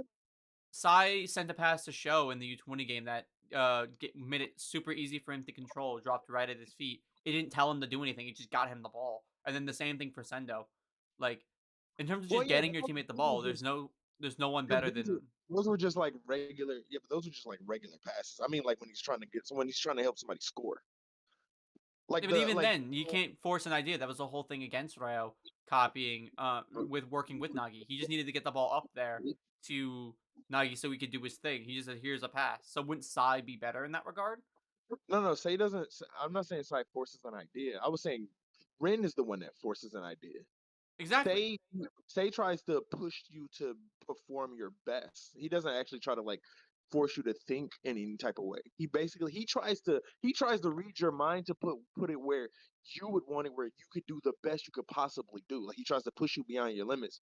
I'm saying Ren is the one that tries to control you. He's the one that tries to force you to do a specific thing because he wants you to do what he wants. So it's like, and it's just like if he feels like in this situation, it's better to like get them to do a specific action, then it's better to do a Ren pass than it is to do a Say pass. Because Say is trying to make you comfortable to push beyond your limits, to do whatever, to do the best, to be at your peak form, while Ren is trying to get you to do a specific action. So if you want to control someone, if you want them to do a specific thing because you feel like that's the best thing in that moment, then you do Rin. But if you want them to just be comfortable and do the best that they possibly can, or even above their normal best, then you want to use Sei. Because they're both different types of passers. Okay. I can kind of agree. I still don't fully agree with that, to be honest, but we'll agree to disagree. I think the take of Nagi and Ryo can go either way, just in terms of what you more value. Like, better, I think here's the thing. I think when you're arguing better, there's very clear things. Like, if you argue who's better between Rin and Igigiri, there's a clear answer. But in terms of Ryo and Nagi, their strengths are so varied, and they all have their good and weak parts of what they can do. I think Ryo has. I put it like this. I think Nagi's strong points excel over Ryo's strong points, but Nagi's weak points are bigger and more vulnerable than Ryo's weak points. Like, Ryo's weakest aspect is that he can only copy something 99%. Nagi's weakest aspect is that he needs a pass. I think in terms of those, I think Nagi's is less. Like, Nagi's weakness is a lot easier to exploit than Ryo's, but I think Nagi's heights of what he can do is far surpasses anything Ryo can. 100%. I agree. Let me ask you this. My turn for a take against you.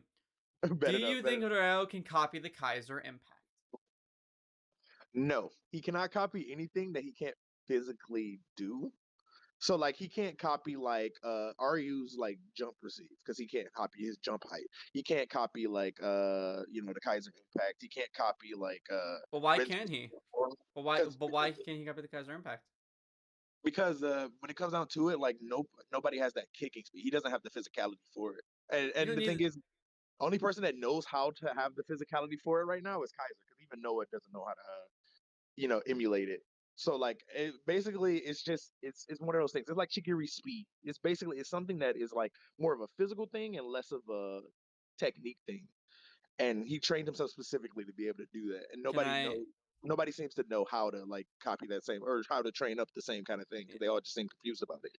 So the Kaiser impact is a shot that is hung on his swing speed, yes. However, the reason his swing speed is so fast is because he uses his entire body in momentum. So in order for him to get the fastest amount of swing speed he can, he needs to be in the air. If Ryo is in the air and replicates the exact same formula for Kaiser in terms of doing the Kaiser impact, could he not just make a worse version of the Kaiser impact? Wait, so did they actually say that? I don't remember you saying. They actually said like how he does it. Yeah, so I believe it is chapter 162 after Kaiser scores his goal in the game against Barcha. 162 at the end. So his shot, which focuses all of his body's leverage into his right leg, is unmatched in terms of the speed of his kicks. In that regard, he surpasses even me.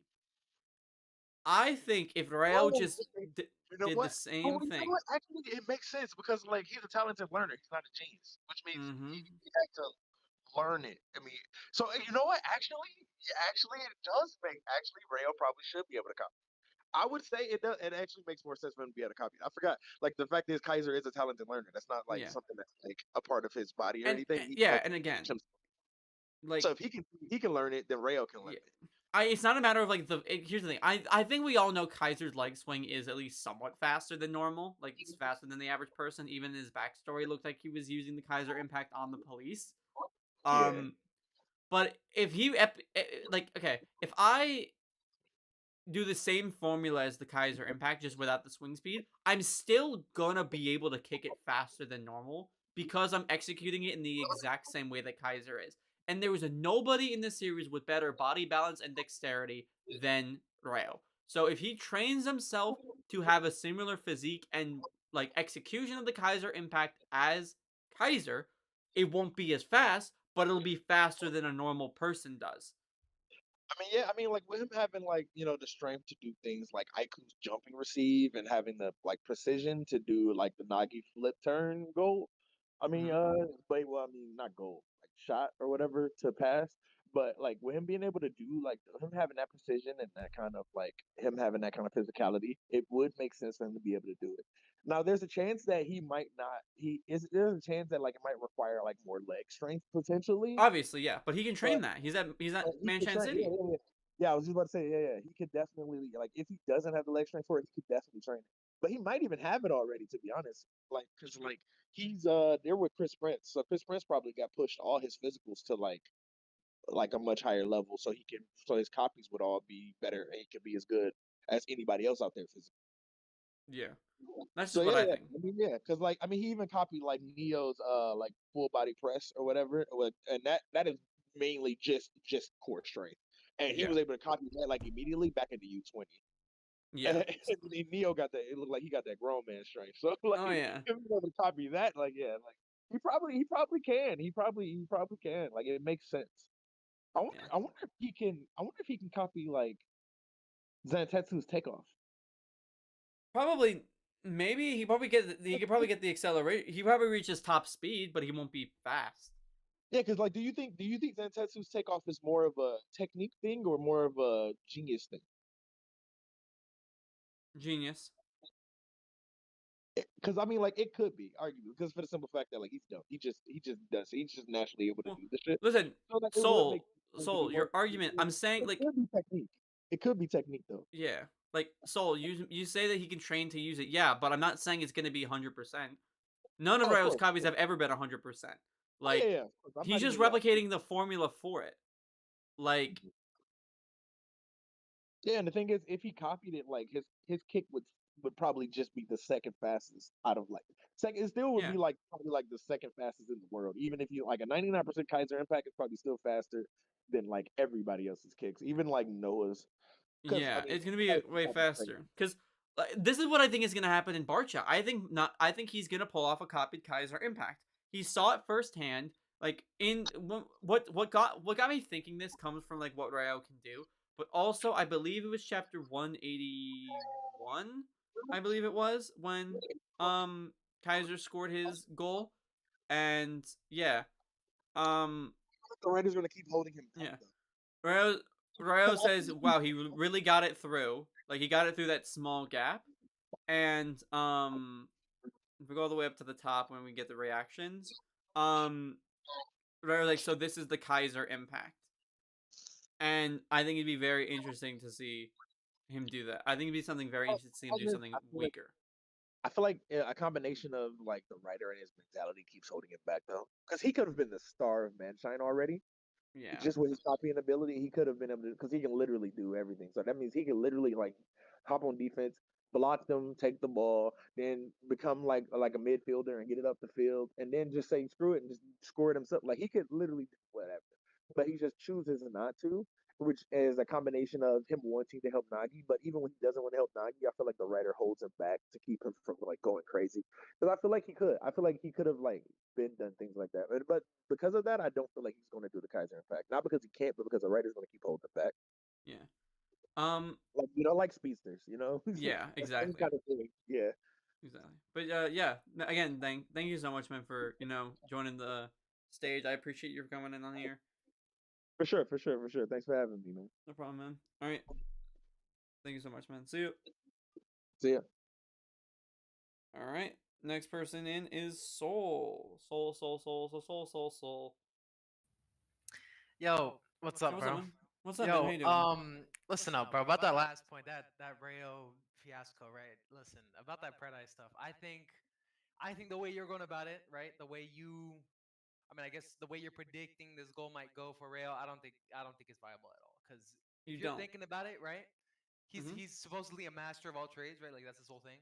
So if he has something like Kaiser of Impact where he can't replicate it like 1-to-1, or not even close, I don't even think he's gonna get any close because he doesn't have Predeye. I don't think he's bold enough to take a short course without kicking speed like that. I just don't think it's even possible, bro, for him to even try attempt that. I don't even think it's in the bag. I don't think it's well. Let's put it like this. So Kaiser definitely has a faster swing speed than anyone else, right? Well, that's a given. We saw this in his backstory that even like without playing soccer, his swing speed was very it was damn near innate. Yeah. And in order to use the Kaiser impact like perfectly, you need Predator Eye. Like, right? We can agree on that. Yeah. I mean, yeah. Yeah, you need to see gaps. Like if you can't see a gap. But here's the thing. The formula for the Kaiser impact is swing speed times Predator Eye times Metavision. Right? Ryo already has one of them in Metavision. the swing speed thing, while he doesn't have the natural swing speed, Kaiser's swing speed got dramatically faster when he learned how to do it better. Like, and we see that when Kaiser is not in the air when doing it, he can't use his entire body in the swing, which therefore makes the shot slower. This is how Lorenzo was able to block it in the Ubers game. Right. Implying that in order to do the shot, he needs to be in the air for maximum speed. Yeah, it's like off meaning, belly, yeah. Meaning, if he's in the air, his shot is faster than when he's planted on the ground. We can agree on this, right? Right. So if Rayo, with master dexterity, trained for 2 weeks to get a physique and style that can give him that balance in the air, and he kicks the ball, executing his entire body balance into the swing, would it not still be faster than a traditional swing that he does? I'm not, because at that point I would just look at it. I think that predator eye equation thing, I think that thing really factors in, because for one, the shot course, that's like a whole different thing, right? Like that's something Kaiser can really only do. Well, obviously, yeah. Once you say that predator eye, like that whole equation there with predator eye, don't you think that would boost this whole thing entirely? Like, if Rayo does this shot, right? Imagine he does, right? In the Metavision swing speed, I would just imagine it's just like a normal volley, a normal in-air volley, something that Nagi could even do. Obviously not to the same degree, because he's training it, right? Like in the lateral shot, he's training it, but I just don't think, me personally. What else the thing of what it'd be? It'd be an in-air volley, but it's the actual kick of it is going to be, his swing is going to be faster because he's executing it in the same way that increases Kaiser's swing. So the shot would be faster. And obviously there's going to be some nerfs to it. Like, he obviously is not going to be able to do it from the same range. He's not going to be able to do it with the same precision. There's going to be conditions that are needed for Rayo to do that. But that doesn't negate the fact that he could still do it. Whether the shot is on target or not, it doesn't negate that he could still do the ability.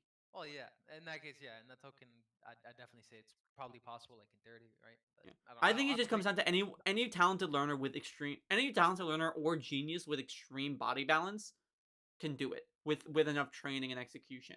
Like, I think the reason why Noah said he couldn't is because Noah is very much a physical power player, right? And to go from the training to get his body like that would take a lot more time, because for someone like Rayo, he's immensely good at copying other people's styles, physique, and training his physique to be something that can be all-rounder and excels in body balance. Noah needs the power for his shooting. If he tries to copy Kaiser, he's losing all the power because he's trying to focus on speed. And it's just a whole thing against him. But Rayo doesn't really have that. Rayo has the curvature. Rayo has decent power and decent speed. He's just sacrificing a little bit of power for drastically more speed. He has the technical skill to do it. Sure, there's going to be some limitations to it. He's not going to be a 100% copy. It's just going to be something that he needs. It just needs to have conditions lined up for him to do that. Plus, wouldn't it be cool for him to be able to copy 2 new Generation 11s? Yeah, that'd be spectacular, bro. Because he already did that with Say. Like, it's just like, at that point, he's low key. Okay, this might be a hot take now, but at that point, he might be top 10 in that token. Because, dude, they're copying new gens. Rayo already is top 10. Give me 10 characters. Give me 10 characters in the BLUELOCK project. The BLUELOCK project. So no like master strikers, no world class players, no new Gen 11.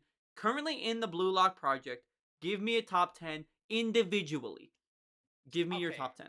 Okay, well, individually, it's a little more different. I think, like, if I had to put it into value, a whole team, maybe I'd say it differently. But yeah, then individually, yeah, Rayo's a top 10 player. But I'm saying, like, even on a team, like, I don't know. I feel like there's like people in certain positions they could play a bigger role than Rayo. I don't know.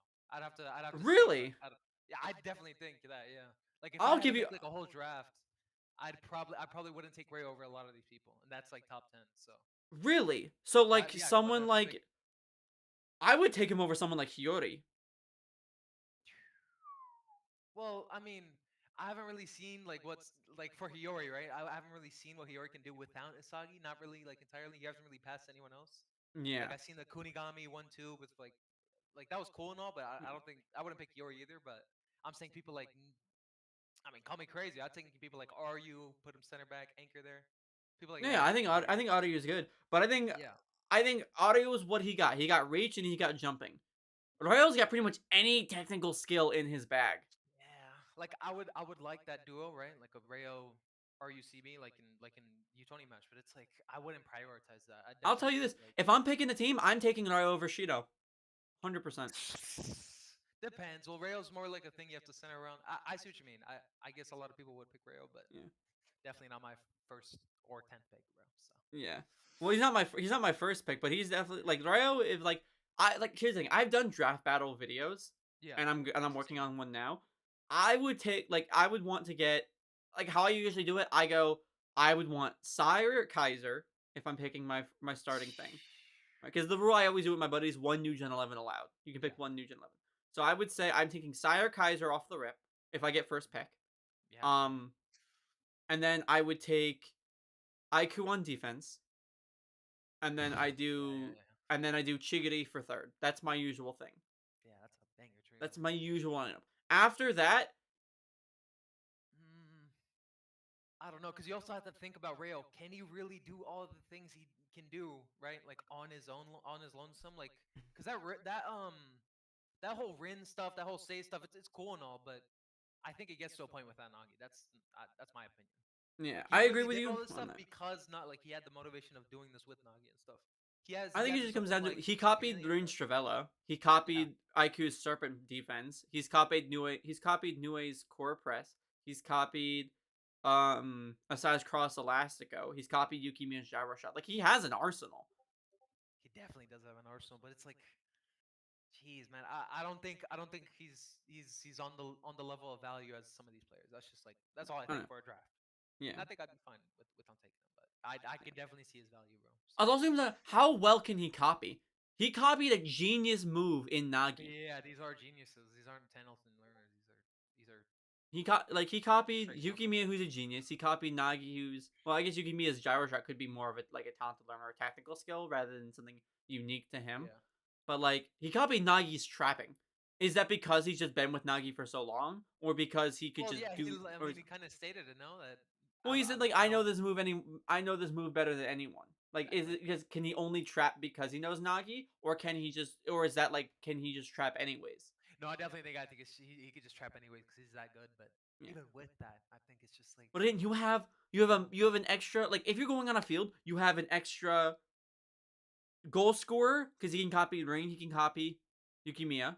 That's correct. You have extra center. You have an extra midfielder. He can copy Rain and Sai's He can copy Rain's long passing, Sai's short passing, cross elastic, nutmeg and dribbling. He can copy Nagi's trapping, and on defense you have Nue's core pressing and Aiku's serpent block.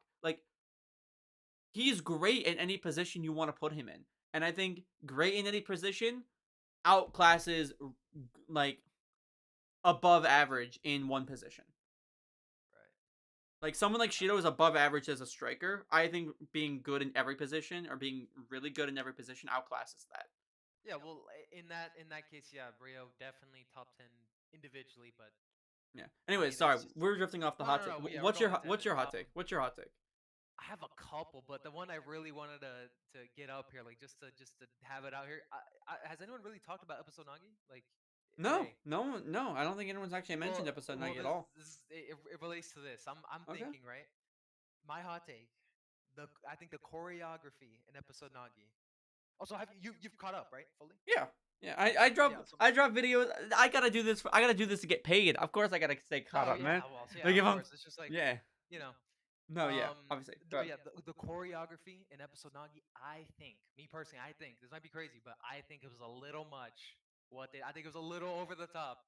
That people were doing handstands, they were breakdancing. I don't know. I think it was a little over the top when Shigiri got on Zentetsu's back, and he did a piggyback shot. I don't know. I felt like it was a little much. I felt like it was a little much. It's spectacular. Improvisation, everything spectacular. Tactical, everything spectacular. The art, amazing. A little over the top. The choreography, I think, a little over the top.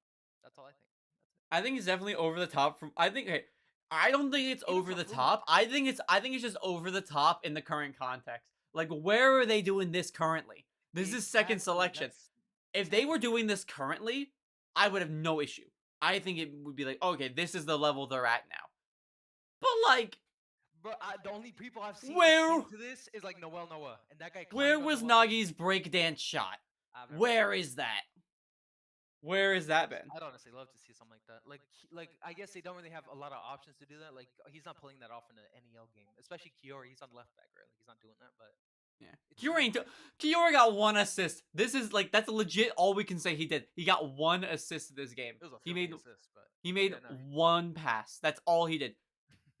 For someone who was built up to be promised a spot in the lineup. He really was a fullback. So was Corona. So was Corona. Corona did more than him, and he was only in the game for. Faster than Kiori. I think Corona has way more like leeway in that regard, bro. Like he can definitely run up the wing, run back. It's not a huge issue, but Kiori is more like a I don't know. It's still a matter of someone who was promised a role in this final game, someone who like was finally introduced and being built up in episode Nagi. You weren't pleased with like how Kira performed in this match. You don't think I wanted him to perform more. Oh, I see. But I think what he did was good. I wanted more.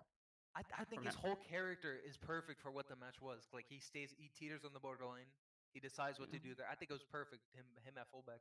And then but don't you think that his regard to Hiyori and Isagi after Kaiser's goal of like even God won't know who I align myself with next implies that he was gonna do something that would have waiting for something there. I agree. Yeah, but I mean, like I think it would have been cool to have Kiora son get the ball to Ness. Like the unpredictable play of getting the ball to Ness. Like the bad luck chapter, I thought it was gonna be Kiora gets the ball and then he passes it around Kaiser and Isagi to Ness, and then Isagi would comment saying, "Well, that's just bad luck." That'd have been absolutely sick, bro. Get Kiora a little bit more involvement. Because, like, what did he do? He tried to stop Shido with Kunigami, and I think that's the last time we saw him in the game. Like, I don't know. I'm pretty sure, yeah. But yeah, I think episode Nagi choreography is a little. I think it's fire to see. I think it's a little much for this current point they're at. Because, like, where is that now? Don't get me wrong, I love it, but it's like, dude, we were not seeing this since then, and even like at the start of that, we just haven't. Listen, I have one more after this, but if you have any more thoughts on the Nagi one, I mean, I got one question. You think Nagi's gonna perform a bicycle kick? In the current state, hex no. I don't think that's just like ever gonna come to fruition. I think he's gonna have like a really good like trapping moment, like a really nice, maybe like a something over like another master striker. Maybe that'd be cool, but. I don't. You don't think it would be cool to have again a bicycle kick? No, that's excessive. That would be cool, but the only one who's really hitting that is like maybe Shido because he's crazy enough. But Nagi's hit bicycle kicks before. Yeah, but that's like against like team Z, team fucking. Well, he was gonna go hit one. He was gonna try and hit one against Bastard, but Kaiser jumped in first. Is that true? I don't remember. Yeah, go to here. I'll try and find them. Yeah, it's 280, I think. 280. It's when the free kick. Agi chips the ball up, and Nagi goes to jump and hit a bicycle kick. Yeah, I'm seeing it now. That backflip is that yeah. He went for that, but he's on that. Yeah, and Kaiser got mad hops. Like bro, now that guy. I mean, he jumped up to Nagi. Yeah, but here's the thing. He jumped up to Nagi. Nagi is 6'3". He jumped up to Nagi's shoulder and like. Looking at it, his butt is at Nagi's shoulder. Yeah, no, that might have been like a little error on the author, but dude, if that's really like legit, that guy's a monster. Also, he jumped from behind Nagi, so he did this is a running jump. Yeah, this is a running because like if you look at the panel before, he's not visible. Kaiser did a running jump from like what it looks like maybe 2 meters away. A running jump from 2 meters away. He's in box. Yeah. He came from behind, so. I don't know, man. Yeah, I think. What was your last hot take? What was your last hot take? What was it? Let me remember. It had to do with U20. Yeah. Okay. So I think this is a very like debated take, right? Like in a general sense. I think the U20s, right? Like all the U20s, right? Like the Germanys, the Englands. I think they are closer to the pros than more people actually think. I think they're closer to the pros, right? Like I think they're actually like, I think they're able to claw away at that like pro level. I don't think they're there yet. They can't rival it, but I think they're unlocking tactics and abilities that can at least like. Oh yeah, I agree. Level. Yeah, but I think a lot of people I think they like overhype some of these pros, man, because like the people in World 5. Well, it's not even the pros. It's just their overwhelming physical abilities that outclasses them. Like, they have the experience and they have the physical training. They've been doing this for like a decade, around that. But some of these plays, man, they're looking just like this could easily work on like a high level team like this. Yeah. Because we are looking at high level teams in the NEL. These are like high. Yeah, like German. Bayern München's the top club in Germany. Yeah. So like insane, but I mean, yeah. I think some of these people they can definitely play for like. I don't know about a national level, but they can play with they can hang. They can hang. Yeah. That's I think of it like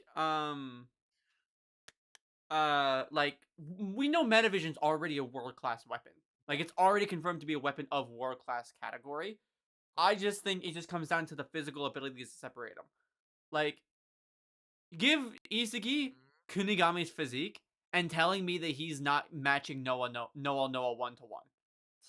Well, I mean, yeah, that guy's like physically engineered, like on some crazy like cyborg stuff. Even Bodo, just give Isagi a better physique and more training and experience, and he's gonna be there. It just comes down to levels of experience. Like, Noah's thought process is that of a talented learner. Like, Isagi is a talented learner who just lacks the physical traits to match him. Give him the physical traits, and Isagi's beating him.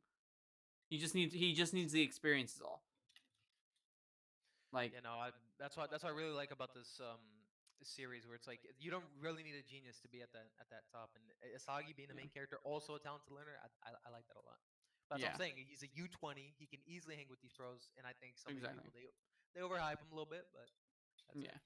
Also, listen, quick one, just very fast. I also think in that same match where like we were seeing all these world class players, I think Loki's speed. I think he's a little too good at this game. I think he's a little too good at the game of football. Loki's speed alone, it looks like he has compound V, bro. He's running into box from deep, right? Kaiser's impact already he's about to go in the net. He comes into box, split second, and he intercepts it. You know what's wild about that speed the most? He got from half. He pretty much got. I think he got from like just outside of half field to inside the box in 2 strides. Dude, it took him 2 strides, but it's like, to get him from there to inside the box. I wouldn't go as far to say it's like it lessens like the value of the pro level, but it's like at that point you have to we gotta start nerfing some of these guys, dude. I think it just comes down to like Isagi needs to be able to comprehend how to compete with them, and he just figured it out. And I think now that they're gone, he can get to the point where he can train to execute it better. Yeah, well, yeah. I mean, I guess the art maybe overdoes it a little bit at times, but yeah. I'm saying that guy should not have gotten that. I don't think he should have got a lot of the things he got, but yeah, that guy's a goat, man. That guy's really. But yeah, and he's what? We got 18? like 6 more people. Yeah, oh, Loki's yeah, 17. No, You're good. We got like 6 people here. I'm getting tired. I gotta do because I'm working on an Embers chapter video now. I gotta work on another video for Wednesday, and then I gotta work on another one for Saturday. All right, well, good luck, man. Thank you. Thank you again so much, man, for tuning in.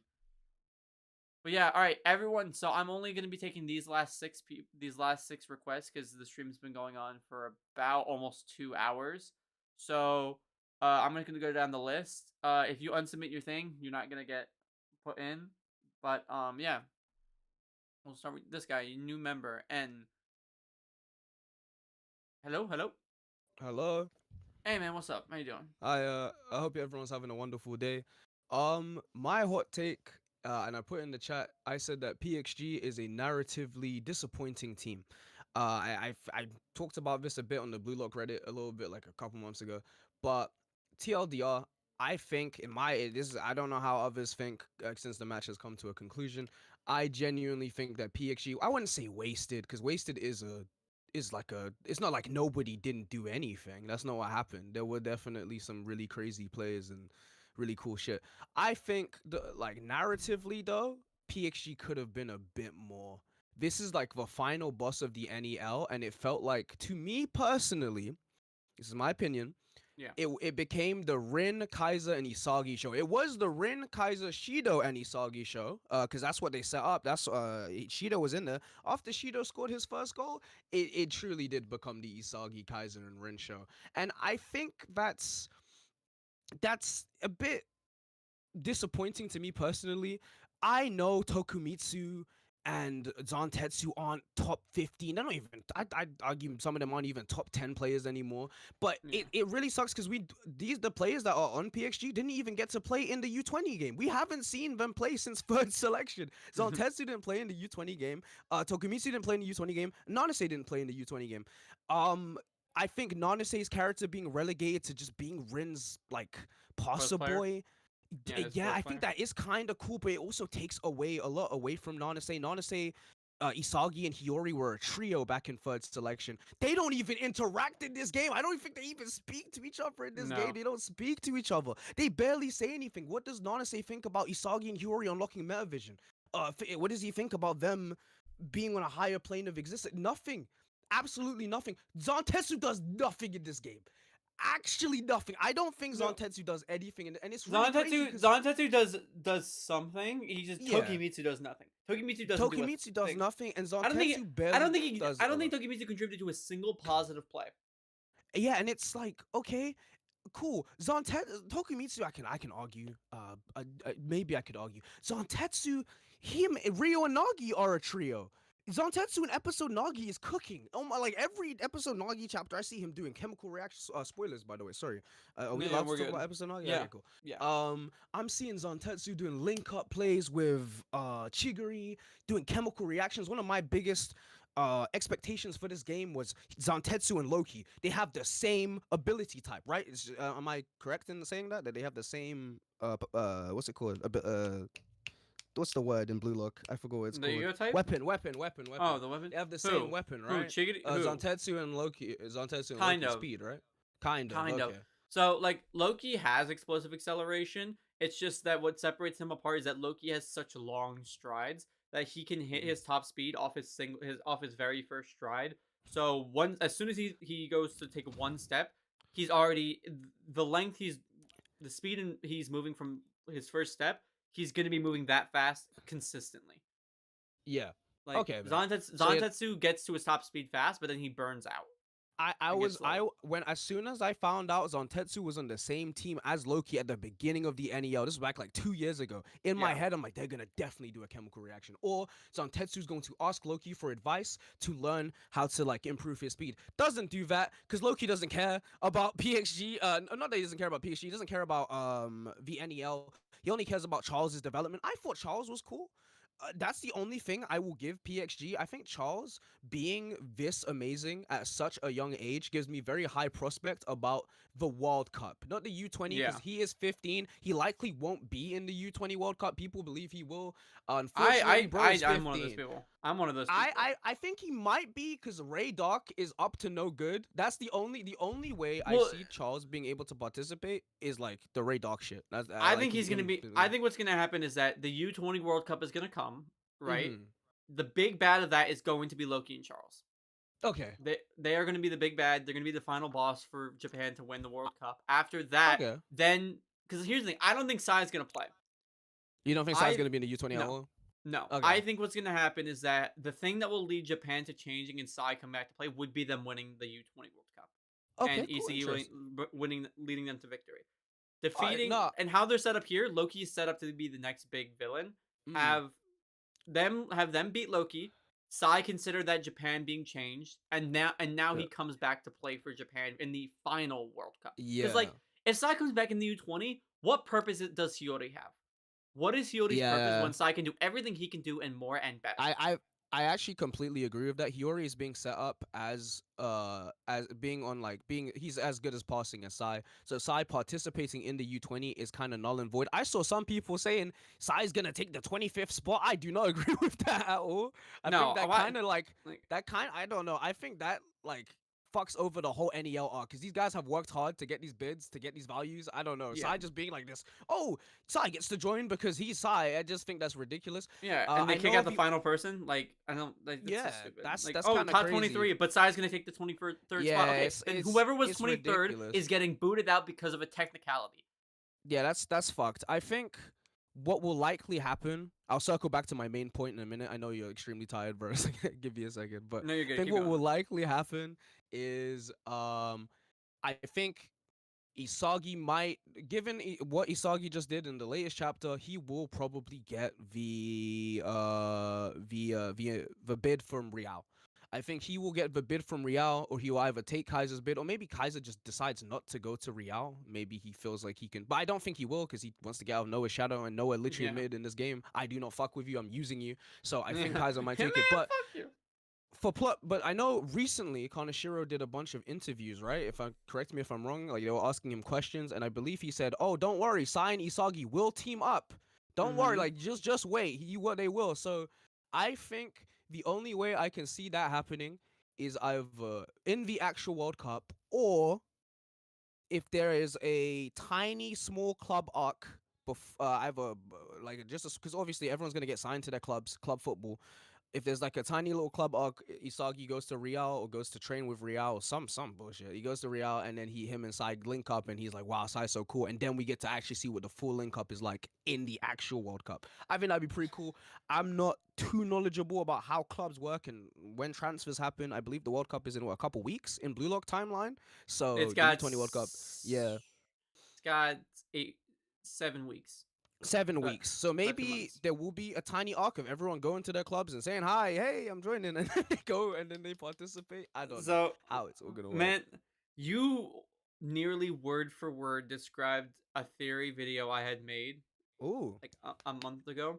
I believe that because there's 23 people, I think what's going to happen is that there's going to be a small training arc of the BLUELOCK team, the surviving 23 are going to match against each other in an 11-on-11 match to try and hone down those chemical reactions again. Since everyone's style is now improved, adjusted, and all that stuff, their positions have changed and everything. However, there's one person left out. I mean, if it's 11-on-11, that's 22 players, but one player, are they going to be a sub? No. That one player, is the winner of the NEL who gets to go to Real as a reward for being the #1 at the end of the new Egotist I think League I to did train. see that theory that you made. Yeah, I know what you're talking about. Yeah. Isagi wins the NEL, goes over to Spain to train. He trains with Sai. Kaiser also goes to Real because he now accepts the club offer. And now Isagi has to train with Sai against Kaiser as an opposing striker. Not on the same team, as an opposing player. Because he's never faced Kaiser on against each other. They've always been on the same team. Have Sai assist Isagi in facing Kaiser directly. And this would be a way for Kaiser to get his revenge on Isagi for scoring this final goal in the NEL. I think that would be really cool. But honest, so back to circling to my main thing. PXG expected a bit more. I really do like what we were given though. I'm not like, oh, it's horrible, but I do like what we were given. And obviously this is all just set up for the U20 World Cup. A lot of people forget that these U20 players that we're seeing, I'm talking about like the NPC, like Grimm and Birkenstock and all of them, man. They're not the full extent of the U20. When we get to the actual, like when we play against Germany, the official Germany U20 team, we're gonna see players from the rival Germany club. What's that? The one that Isagi got offered. Berserk Dorman. We might see some people from Last Pin Pig that Kunagami got the club offers from. It's gonna be a stronger U20 squad.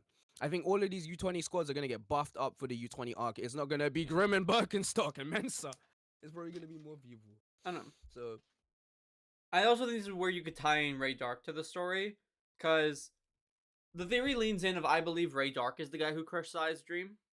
And I think if Isagi goes to Real, Ray Dark would be there to present Isagi with the same thing, calling him someone who doesn't deserve to be a striker. Yeah. And by doing so, he's like, alright, Isagi's like, no, I am a striker. And so he's like, fine, I want you, if you think you're a striker, prove it. And then he has Kaiser face him. The striker he chose versus someone he doesn't think is deserving. If he can win, he gets it. And then since Sai thinks that Isagi is going to be the one to change Japan, he believes in Isagi. Because he fell victim to the same thing that Ray Dark did. So he chose to align himself with Isagi to defeat Kaiser. And allow him That's a really interesting. I think that would be really cool. My crackhead theory, and I said this like when Ray Dark said, "As long as it makes us money." I don't know if you remember that little panel when he was like, "As long as it makes us money, I don't really give a fuck." Yeah. My crackhead theory is that's how Charles actually ends up in the U20 Cup. I think they're gonna bend the fucking rules because obviously there are some legal rules with the U20 Cup. Well, I'm pretty sure you could be. I think you could can still be 15 because 15? Nico's 15. No, but I think it's like Nico turned 16 by the time I don't know. I heard something like he turned 16 Nico's by the time. 15. I don't know. Nico's 15.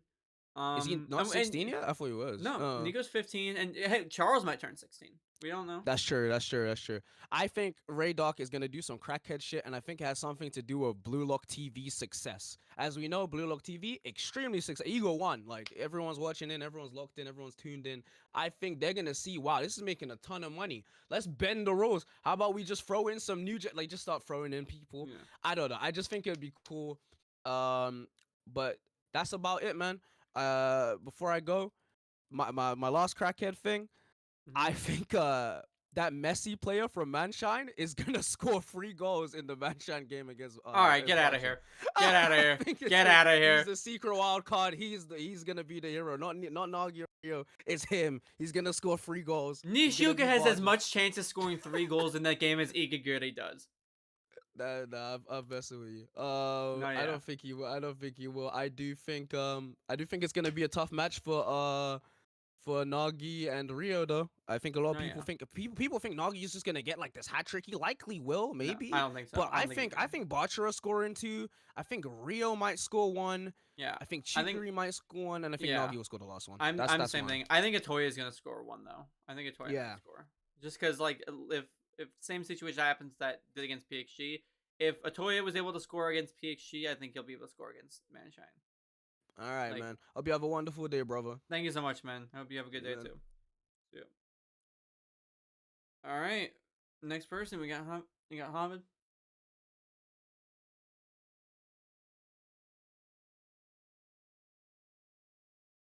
Hello. Hello. Hey, man. What's up, man? How you doing? I'm fine. How are you? Good. How are you? So, what's your Blue Lock hot take? Man, I have told you time after time that Isagi character is not being written as well as Ren. I think he needs to be written more carefully and more beautifully, so that he can be described as later as the greatest character. Can you explain? I'm very confused. Like, you don't think Isagi's been written well? Yes. Can you explain? I think Isagi's written great. I think he's written really well. So can you explain what you don't like about his writing?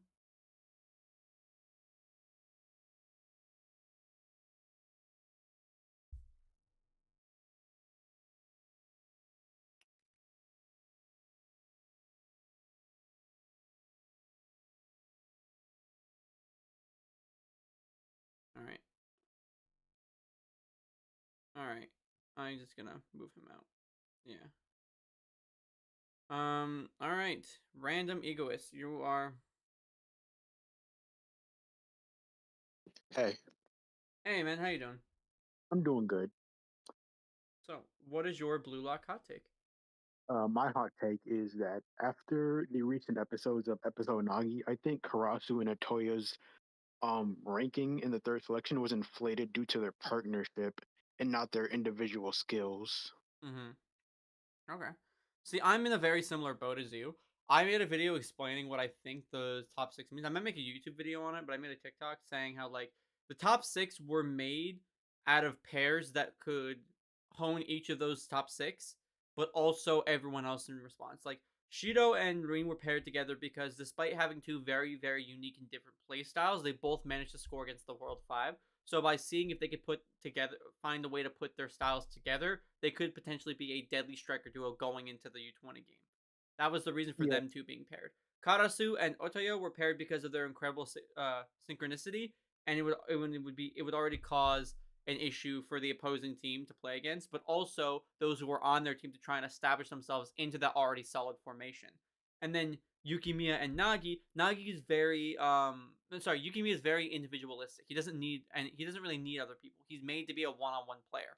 like his dribbling and his shooting. He doesn't need anyone, right? But Nagi does, and have a way, but his talent exceeds that of Yukimiya. So putting them together to find a way to combine their individual style and very dependent style, while also giving other players access to elevate their abilities and weapons. That's what I think the pairings were made for. Yeah, and I understand that point too. It's just that, like, considering who actually scored in the U20 match, and then considering the other characters' abilities, I just think we could have had other pairings, like like Isagi and Baro. Isagi could have. I don't think at the time he could have made the top 6, but arguably, if you wanted to like fully lean into that chemical reactions thing, you could have had Isagi and Baro on there from the start, and it could have probably accomplished a similar thing. It's just that like when Karasu already himself admitting that he's mediocre, and Otoya kind of just not caring, relegating himself to a passer, it kind of just feels like he could have had other people fitting that role. Yeah, I agree, but it's also a way that it's also a good way to establish new characters. Because at that point, we didn't really have many new characters. Like we had Rin, Tokimitsu, and Audio. They were the only really new characters that we had. Everyone else was kind of already existing. This is a good way to bring in new establishing characters. Without throwing off the basis of like the second selection, because the whole thing was like, oh, they fight the top 3, they lose. Who are they gonna face? They want to face someone who, because they're eventually gonna have to kick someone out. So it'd better be winning a strong character versus someone that we know. So kick out Naruhaya, and then the top 3, they're gonna want to face Chugiri, Kunigami, and Ryo again, because why not? Like you're of course gonna want to face them again, right? And then the top 4, you want to rematch against the top 4. So pretty much your lineups had already been established. You didn't want to you didn't want to introduce any new characters because of the format of the second selection. So I think doing this is a really good way to establish them as like these big threats, make them look like they're really, really good by comparison, but there's actually a hidden meaning behind their recruitment. That's what I think. I understand that. Yeah. And So, I have another I agree one with you, is but... I also feel like with Metavision, it suffered from the Super Saiyan bargain sale effect, where it had a really powerful showing when it was first introduced.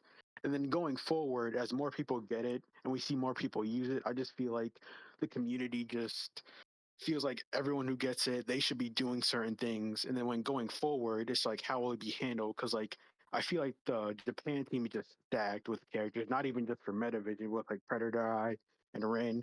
It just makes me think, how will the writer just like handle like other teams? Like, will they just be full of like other Metavision users? Will we have other like very like Nagi or Rin level characters who can like outclass the Metavision users and that sort of thing? Yeah, I disagree on that regard. I think it's a matter of, I think everyone getting Metavision is just a showing of the level we're at. Oh yeah, no, that's what I meant too. Like, I agree. Everyone should, or like we should have people getting it. They're becoming pros. They're getting at this level.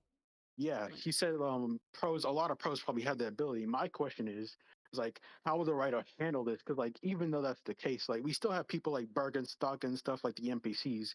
They're not going to be able to handle Japan. So in the future, how will this be handled going forward? Or will we just get like more powerful characters who can just handle Metavision users? Will it be we keep getting Metavision users and it will kind of be redundant, or will it be special for a little bit longer? Or Yeah, I don't know. I think Isagi's awakening is what's going to be special to him, but I don't think we're going to be getting anything else anytime soon. I think we'll be getting more Metavision users, but I don't think we'll get anything unique to Isagi like that anytime soon. But yeah, I gotta get through a lot more people, but I like through more people because I'm getting so tired. But I appreciate you for joining the stream and giving your opinions. But yeah, thank you so much, man. All right, Bio Boss, you're next. Get on in here. Hello. Hey, yo, man, what's up? How you doing? Alright, so pretty much, I don't really have a hot take myself, but it's like I've been in a debate with somebody, and their hot take just confused me. So I'll let you get your point if you don't mind. Yeah, I got you. Alright, cool. So my friend's point here is Isagi Yoichi did not need to score this game, and it would have been better if someone else scored due to the pre-established things that were introduced. Pre-established things being the whole shtick of Kaiser and Isagi dropping their selfish desires for the goal and leaving it to luck. What do you think about that? I was a person who didn't think Isagi and Kaiser were gonna score. I think it was likely one of them were going to, but I was hoping for a nest goal. I thought that having them not score does bring in the thing of like, the rivalry will continue into a later arc, or even the World Cup, or even the U20 World Cup, or they'll be able to settle it for real. And by doing like having someone else score, it fulfills an awakening or an establishment for another character. Like I wanted Kiora to get involved in some way. I wanted Ness to score the final goal as an awakening and declaration to himself. Like I don't think that Isagi scoring is wrong per se. I think his goal was awesome, and I think it was written really well in terms of the overall narrative for the story. I just think that there were other ways you could push the narrative with and keep to the themes of the story without having Isagi or Kaiser score. That's just what I think. Cool. Does that help pretty explain much. at all, or? I mean, if you want, I don't mind. Well, I mean, like, did you have any like? Do I need to like try and explain anything else? It was like the answer you just given was like pretty much what I also agree with. It's just that this person I was talking to was really adamant on the story being, let's say, not bad or it's like unwritten well or something, just because of that point that I just stated just now. It's not written bad that Isagi scored. It just could have been written good a different way, if that makes sense. Yeah, pretty much. It was written great. It just could have been written different. But yeah, thank you so much, man. I appreciate you joining. You too, man. Have a nice one, mate. You too. All right, Riv, you're next. Get on in here.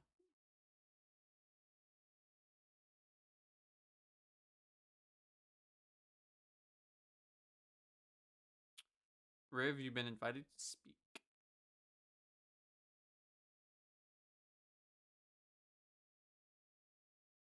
Okay.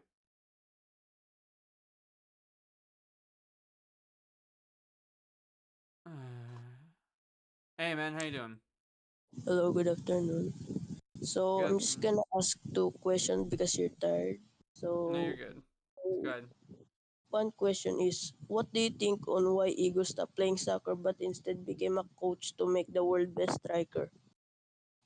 Why do I think Ego stopped playing soccer? Okay, so I don't have a full theory as to what happened. I can give you a little bit of context. I think that Noah and Ego were the generation prior, new generation 11. So like when they were like the current age of the players here, they were the new generation 11. And I think that Ego possibly got injured or he got bored of playing, and like it could have been a very similar situation to Snuffy and McMoon, just without the suicide. And it could have been something like, "Oh, I don't find this fun anymore." No one was trying to convince him into it, or something like that. I don't know the full details, but I think that there is going to be some reason as to it. Maybe he lost to Noah and considered him his rival, or like he was the only interesting character that he considered from Japan, and then he took that as a challenge. I don't know. He wanted to change Japan, and he thinks that the best way to do that would be as a coach. I don't have the full details. I don't have a full theory, because there's still so little we know about Ego's character. So I can't give you a really full answer, but I think we're gonna be learning more as we get into the World Cup arc. Okay, thank you. So my second answer is, I've been questioning this for a long time when I started watching BLUELOCK. So what is Ego's weapon? Ego, we don't know if Ego has a weapon. Well, he obviously is gonna have some, but we don't know anything because we haven't actually ever seen him play soccer. We can assume his style is very similar to Isagi in terms of just overall spatial awareness. I think he could be a good fusion if he was as lanky as a kid as he is now. He could have something like Lorenzo and Isagi put together, but I'm not entirely sure. We don't know about what Ego's weapon could be because we don't have ever see him play. So that's a very like heavily speculated topic. So I don't even have an answer, but I think it could be Lorenzo and Isagi put together. All right, thank you, bro. No problem, man. Appreciate you joining in.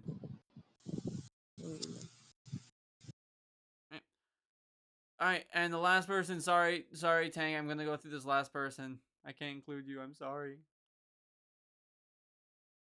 Hey, man. Hey. How you doing? Yeah, I'm doing fine. How about you? I'm doing good. So, what is your BLUELOCK hot take? All right, I don't know how hot this take is, but I've been thinking about Tokumitsu the last, these last few weeks. I've been thinking a lot of people think he's not gonna make it in the last 23. I think it would be fun for the story if he does make it, given his ability shown in, if I'm right, the second selection. He's basically a huge powerhouse, and it's not really an ability that the other cast have. So it will be very fun to have in, and also very useful to have in the U20 World Cup. But if he doesn't develop it further in that arc, it's not going to be that useful. But I really hope he, in that arc, he's going to develop some confidence. He's going to be able to make some plays and basically have an awakening. So I don't know what you think about that. So I don't think he's gonna survive because in every single play Tokimitsu has participated in, he hasn't actually generated any positive value. Every time Tokimitsu appears, he's always on the losing end of the play. Like when you compare someone like Nanase and Zantetsu to Tokimitsu, they have done more. They've had more positive impacts on the game. Sure, they lost and they have still had some negative impacts, but it's still a matter of like they haven't contributed. Tokimitsu hasn't contributed really anything positive. Like the last thing I can remember Tokimitsu doing was getting blitzed by Yukimiya and fouling Noa Noa.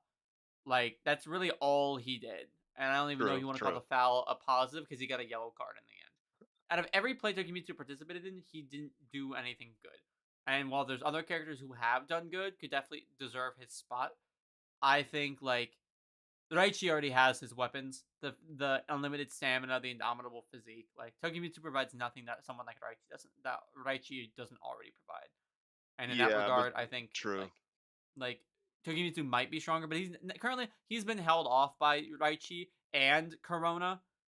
So like I don't think his physique is all that anymore, or it's not even that important. So I think of all the characters, Tokimitsu is the least likely to survive. But again, that's just me.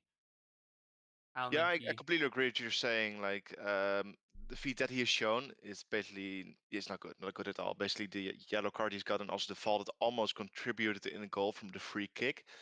Those are not good feats. So that's basically why it's a hot take. He's not likely to make it. But exactly like Raichi able to fill in his place. It does look like it, but the second selection, how it was shown. It was shown like he was a true powerhouse, and now kind of I don't know, but he's capable of more. That's basically what I'm saying. He's capable of more, and if he does make it, it would make fun for the story. So that's basically the only reason why I'm saying he might make it is because of a narrative reason.